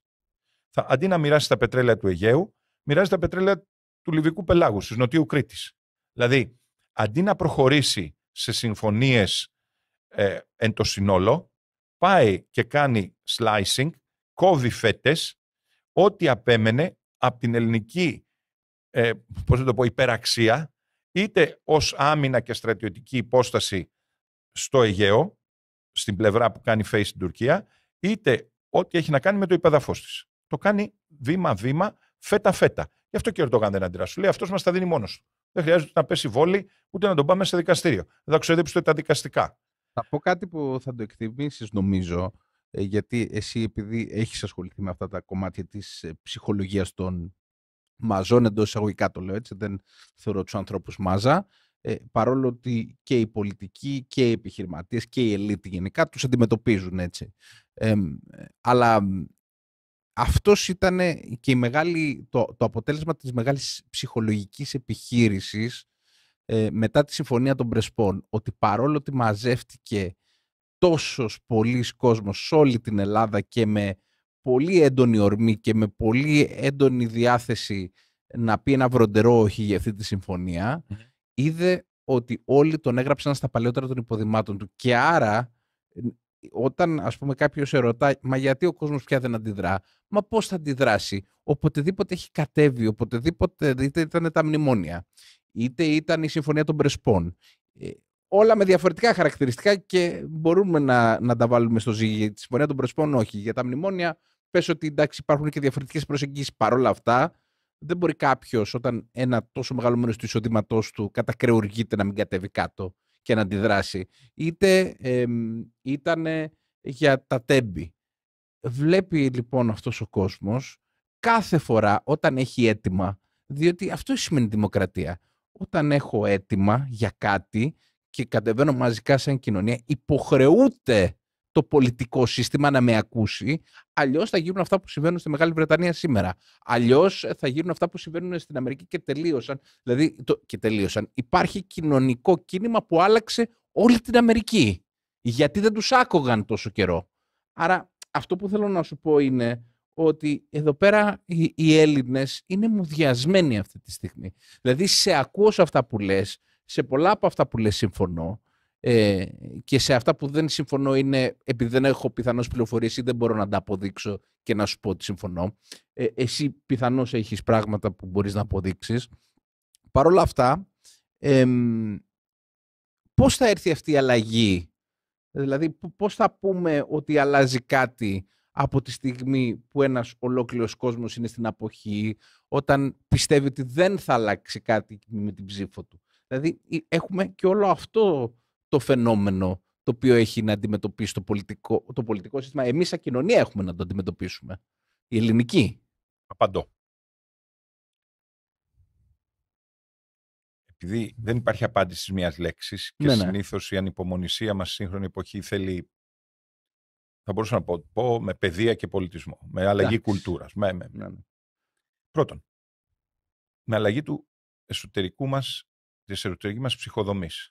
Αυτό που έλεγε ο Ομπάμα, παρότι εμείς δεν συμφωνούσαμε με τον Ομπάμα, σαν σύνθημα το Yes we can, Yes I can, ναι μπορώ, να ξυπνάς κάθε πρωί και να λες ναι μπορώ. Αλλά όχι μόνο μπορώ να σηκωθώ από το κρεβάτι μου, μπορώ να κάνω μια μικρή αλλαγή.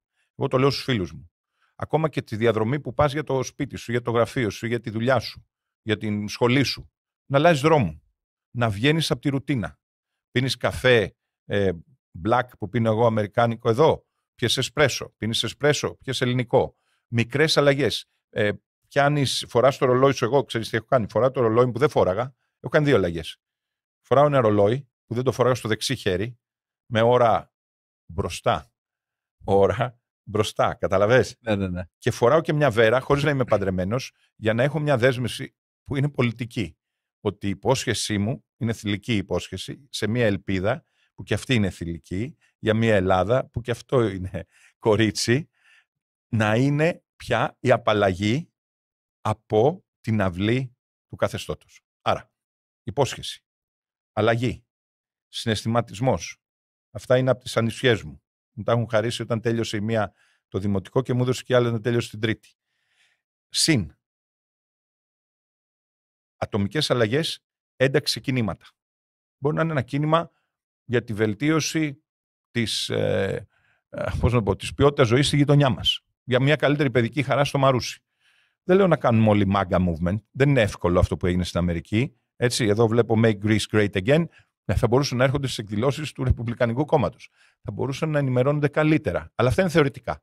Μικρές αλλαγές στην καθημερινότητα. Από τις πιο απλές, δηλαδή, βλέπω μια είδηση που με ενδιαφέρει. Που τι είναι αυτό, η Γάζα. Ο περισσότερος κόσμος δεν έχει ανοίξει καν να δει πού είναι η Γάζα στο χάρτη. Αν συνειδητοποιήσουν ότι όλοι αυτοί οι άνθρωποι μένουν σε μια γειτονιά σαν την Κυψέλη, ότι η πυκνότητα και μόνο, δεν χρειάζεται να μπει μέσα ο Ισραηλινός στρατός, και μόνο που μπαίνει μέσα ένα τάγκ, και ας έκοβε βόλτες στο τάγκ σαν ταξί, τα κτίρια αυτά που είναι φτιαγμένα τα μισά από χαρτοτσιμέντα, θα πέφτανε. Δεν χρειάζεται να πυροβολήσουν κιόλας οι άλλοι. Να μπει να καταλάβει ποιες είναι οι Ας πάρει ένα θέμα. Το Μέση Ανατολή είναι too much, ας πούμε. Να δει τον ΟΠΕΚΕΠΕ. Να καταλάβει, ήρθε χθες φίλος να σου δώσω ένα παράδειγμα, γιατί ο κόσμος έτσι καταλαβαίνει. Ένας φίλος να μου πήρε, Νίκο, το παράγινε με την Coca-Cola, έπρεπε να πεις για τα μεγάλα. Δικηγόρος εκ Βρυξελών, νεοδημοκράτης εκ Πατρός και σκεπτόμενο άτομο. Σοβαρό παιδί. Του λέω, αγόρι μου, τα έχω πει. Μου λέει, πού τα έχεις πει. Του δείχνω λοιπόν τα reports από 10 μηνυτήριες αναφορές. Μένει. Μου λέει, και τι έχει γίνει με αυτά. Σε έχουν καλέσει. Λέω, ποτέ. Μάλιστα. Λέω, δεν είναι δικαιοσύνη εδώ όπως οι Βρυξέλλες. Πάμε παρακάτω. Μου λέει, πού, ο ΠΚΠ. Μου λέει, τι πάλι με τον ΠΚΠ. Του λέω, ενημερώνεις. Πώς δεν ενημερώνουμε, μου λέει. Ωραία, πάμε. Τα λέω εγώ. Μου λέει, ρε Νίκο, ναι, του λέω, εμένα ο Βορίδης ήταν συνεργάτης μου για χρόνια όταν ήρθε στη Νέα Δημοκρατία, όχι πριν, με τα τσακούρια. Δεν τα λέω όμως εγώ. Τα λέει ο Μητσοτάκης. Μου λέει, δεν λέει ο Μητσοτάκης. Ποιος τα λέει. Λέει ένας Βάρας. Του λέει, έχεις δει τι είναι ο Βάρας. Μου λέει, τσακωνόταν με τον Μητσοτάκη. Του λέω, τσακωνόταν με τον Μητσοτάκη, ο υφιστάμενός του. Ο υφιστάμενος, ανεξάρτητος ήταν ο οργανισμός του ΕΠΚ, αλλά έκανε reporting. Τσακωνόταν, λέω, με τον Μητσοτάκη και τσακώνεται ως στέλεχος του γραφείου του Πρωθυπουργού. Άρα δεν τα λέει ένας οποιοσδήποτε Έλληνας ή ένας αντίδικος. Ο δικηγόρος λοιπόν εκ Βρυξελών, ο οποίος έχει 5 μάστερ, ξέρει 4 γλώσσες, ήταν παντελώς ανενημέρωτος. Πρακτικά, ενημερωθείτε, παιδιά. Είχα πάει εγώ κάποια πράγματα για τα τεξάν πριν τα σπιτάκια. Όποιος το ακούει και αμφιβάλλει μπορεί να γκουγκλάρει. Σήμερα η πληροφορία είναι ανοιχτή. Το διαδίκτυο είναι έτσι φτιαγμένο που είναι ένας ωκεανός γνώσης. Η μαγιά είναι να διαλέξεις τα σωστά. Δεν είναι εύκολο. Θα μου πεις, θα μπορούσα να σου πω εδώ να ακούνε την εκπομπή μας. Δεν θα το κάνουν εύκολα, γιατί δεν είμαστε Mega Channel, αλλά και Mega τον ακούνε, δεν καταλαβαίνουν τι λέει. Όχι από αδυναμία, από την υπερπληροφόρηση. Πάμε λοιπόν. Διαλέξτε, παιδιά, ένα θέμα. Μικρό. Εγώ διάλεξα ένα πολύ μικρό θέμα στην γειτονιά μου δίπλα, που είναι το μάτι. Το καμένο μάτι, με τους 105 νεκρούς. Προκαλώ και προσκαλώ όλους να πάμε μια βόλτα στο μάτι. Από την ημέρα που κάηκε μέχρι σήμερα δεν έχει αλλάξει σχεδόν τίποτα.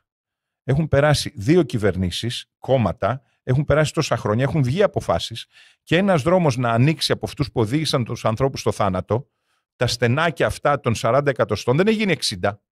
Να δει λοιπόν τι φταίει να πάει σε ένα μικρό τόπο, ο καθένας στη γειτονιά του έχει μια χωματερή, για την οποία πληρώνουμε εκατομμύρια πρόστιμα. Ο καθένας στη γειτονιά του έχει μια λακκούβα. Αν πάρει τη λακκούβα ως παράδειγμα και δει αντικειμενικά γιατί δεν μπαζώνεται, θα καταλάβει που φτάνει η διαπλοκή. Και τις περισσότερες φορές σήμερα, και αυτή είναι η διαφορά αυτής της κυβέρνησης από τις προηγούμενες, η διαπλοκή φτάνει μέχρι το Μέγαρο Μαξίμου. Δηλαδή για το 1 χιλιάρικο που θέλει η άσφαλτος να πέσει σε ένα δρόμο στη Νέα Μάκρη, παίρνει 1 εκατοστάρικο το Μαξίμου. Αυτό είναι η διαφορά. Αυτό ξεχωρίζει την κυβέρνηση Μητσοτάκη από τις άλλες. Αυτό κάνει αυτή την κυβέρνηση, θα την αφήσει στην ιστορία ως την πιο μαύρη επταετία μετά την επταετία, και αυτό τη διαφοροποιεί ποιοτικά και ποσοτικά. Η επταετία Μητσοτάκη θα είναι χειρότερη από την επταετία που ζήσαμε παλιά. Αυτό δεν είναι υπερβολή του Νίκου Καραχάλιου. Αυτό το γράφει ήδη η Ευρωπαϊκή Εισαγγελία, το λένε τα διεθνή μέσα και δυστυχώς δεν θέλω να συνοδευτεί, όπως και η άλλη επταετία, από μια εθνική καταστροφή. Γι' αυτό φωνάζουμε. Η ερώτηση λοιπόν. Είναι το τέλος της Νέας Δημοκρατίας αυτό? Δεν είμαι σίγουρος. Η Νέα Δημοκρατία έχει δείξει στοιχεία ανθεκτικότητας. Υπάρχει ένα σενάριο αλλαγής Προέδρου αν κινήσει. Είπα και το ξεκαθάρισα ότι ο Μητσοτάκης δεν θα αφήσει τα κλειδιά σε κανέναν, θα παραμείνει για να αντισταθεί και να πολεμήσει τις κατηγορίες που θα ακολουθήσουν. Να μην ελπίζει κανένας ότι θα προχωρήσει σε διαδικασίες. Προχωρά τώρα σε νόθο συνέδριο για να ελέγξει τους όποιους μηχανισμούς έχουν απομείνει και δεν θα παραδώσει. Ακόμα και αν πάει στο 18%, ακόμα και αν μείνει με 50 βουλευτές.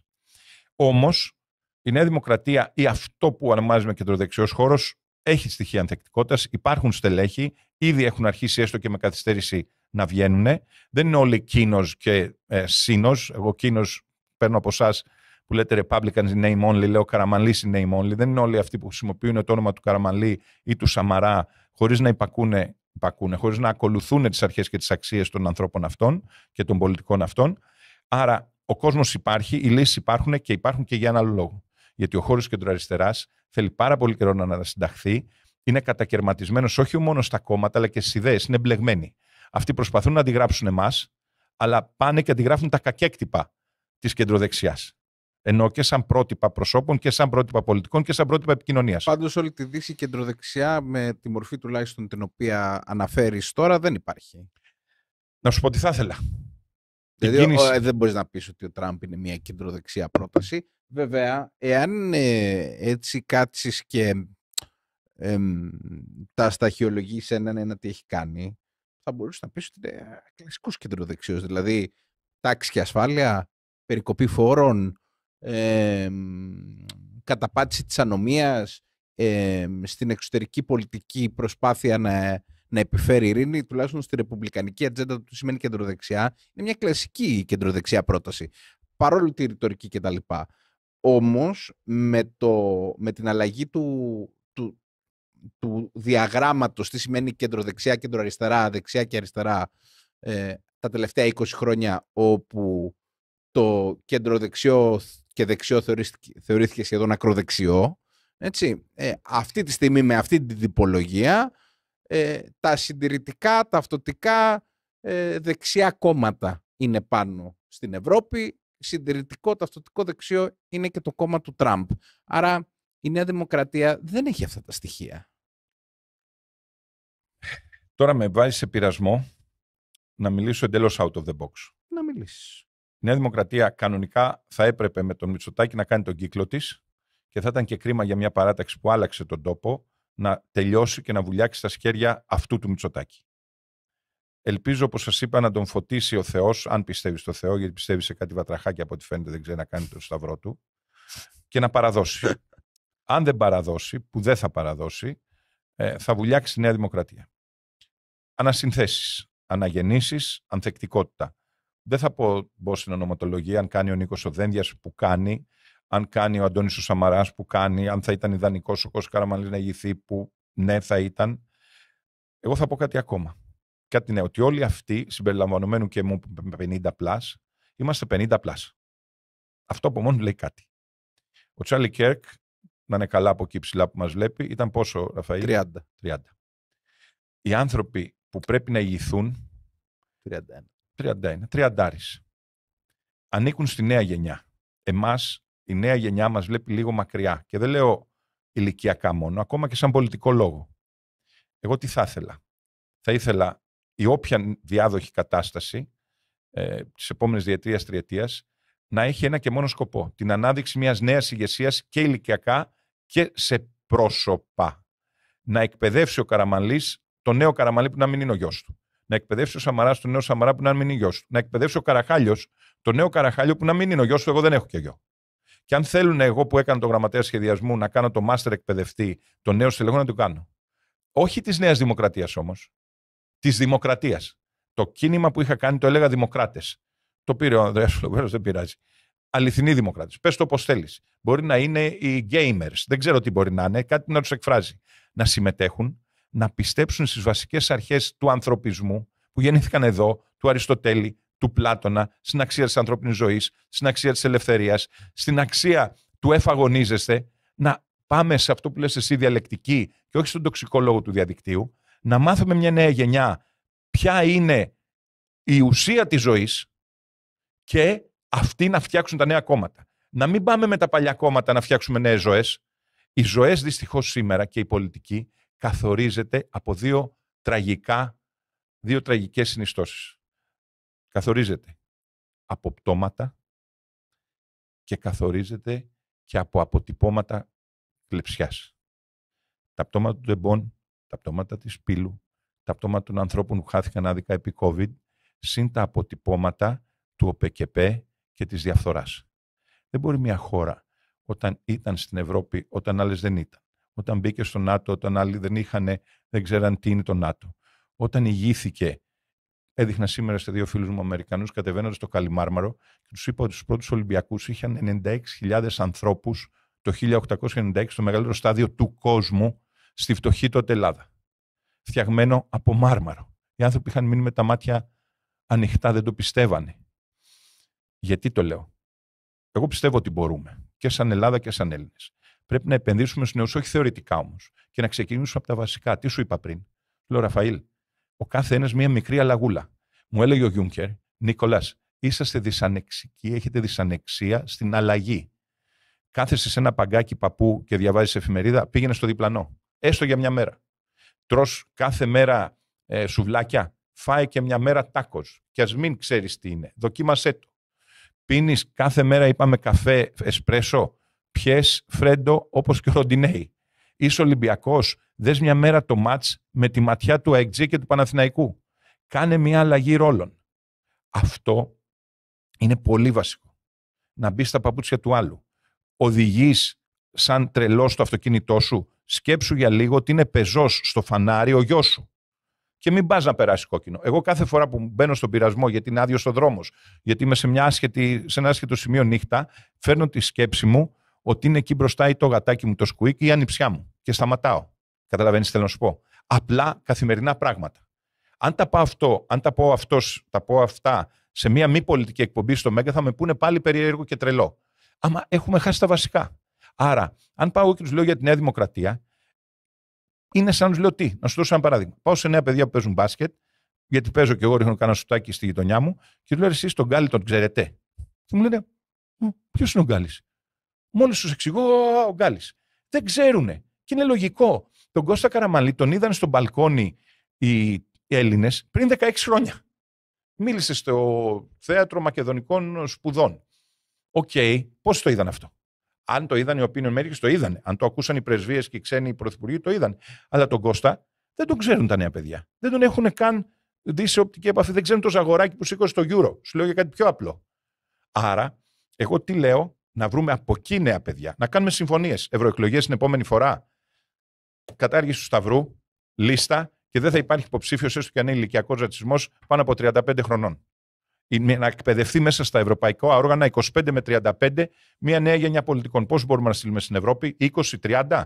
Να μην συμφωνήσουν στα πρόσωπα τα κόμματα, να κατεβάσει όποιο θέλει. Αλλά να είναι νέα παιδιά. Με τις διαδικασίες να τις βρούνε. Γιατί πάμε στο Σταυρό και πάνε φίλοι μου δημοσιογράφοι της κακιάς ώρας. Της κακιάς ώρας. Δεν πάνε οι επιλεγμένοι από την ποιότητα, πάνε οι επιλεγμένοι από τη λάθρα ποσότητα. Πάμε λοιπόν να κάνουμε μια αλλαγή ποιοτική στη χώρα. Γιατί είναι μια χρυσή ευκαιρία, η τελευταία ίσως της γενιάς, όχι της δικιάς μας, της δικιάς τους. Το 30 θα ξανάρθουν τα μνημόνια αν δεν τα καταφέρουμε και είναι πολύ κοντά. Σώζονται, γιατί τα φάγανε εδώ τα λαμόγια, τα κονδύλια του Ταμείου Ανάπτυξης. Τα επόμενα κονδύλια που θα βγουν από την Ευρώπη θα είναι για όπλα. Άρα οι κοινοτικοί προϋπολογισμοί που θα είναι προϋπολογισμοί πολεμικοί θα μας οδηγήσουν πιθανότητα, αν όχι σε πόλεμο, αλλά σε μια συγκρουσιακή Ευρώπη και σε ένα συγκρουσιακό κόσμο. Πώς θα πλήσουμε εμείς τους ανθρώπους μας, τη στιγμή που υπάρχει τεχνολογική αλλαγή, με το βασικό που έσωσε την Ελλάδα και την έκανε φωτεινό παράδειγμα παντού. Αρχές και αξίες. Αυτά δεν αλλοιώνονται ποτέ. Την οικονομία τη διασώζεις. Back to basics. Πώς θα το κάνουμε αυτό πράξη? Από καθημερινές αλλαγές. Εδώ χρειάζονται περισσότεροι κοινωνικοί ψυχολόγοι, περισσότεροι κοινωνιολόγοι, λιγότεροι οικονομολόγοι, λιγότεροι στατιστικολόγοι, να φύγουμε από τους αριθμούς και να πάμε στον άνθρωπο. Νίκο, ευχαριστώ πολύ. Να είσαι καλά. Να είσαι καλά. Λοιπόν, ήταν ένα ακόμα podcast διαλεκτική. Νίκος Χαραχάλιος τα είπε έξω από τα δόντια, δεν έχετε παράπονο. Προσπαθήσαμε να του κάνουμε και πιεστικές ερωτήσεις για να μπορέσει να βγάλει και τον καλύτερο του εαυτό. Τον ευχαριστούμε πάρα πολύ. Συντονιστείτε στο κανάλι μας στο YouTube Right to the Bone και στο I Love Πατρίδα, όπου εδώ πέρα είναι και το φιλόξενο στούντιο και το ευχαριστούμε πολύ. και ραντεβού μαζί στο επόμενο podcast Διαλεκτική. Εγγραφείτε στο κανάλι μας, πατήστε καμπανάκι για ειδοποιήσεις και όποιος θέλει και μπορεί, κάτω από τα σχόλια μπορεί να μας συνδράμει οικονομικά. Σας ευχαριστώ πολύ.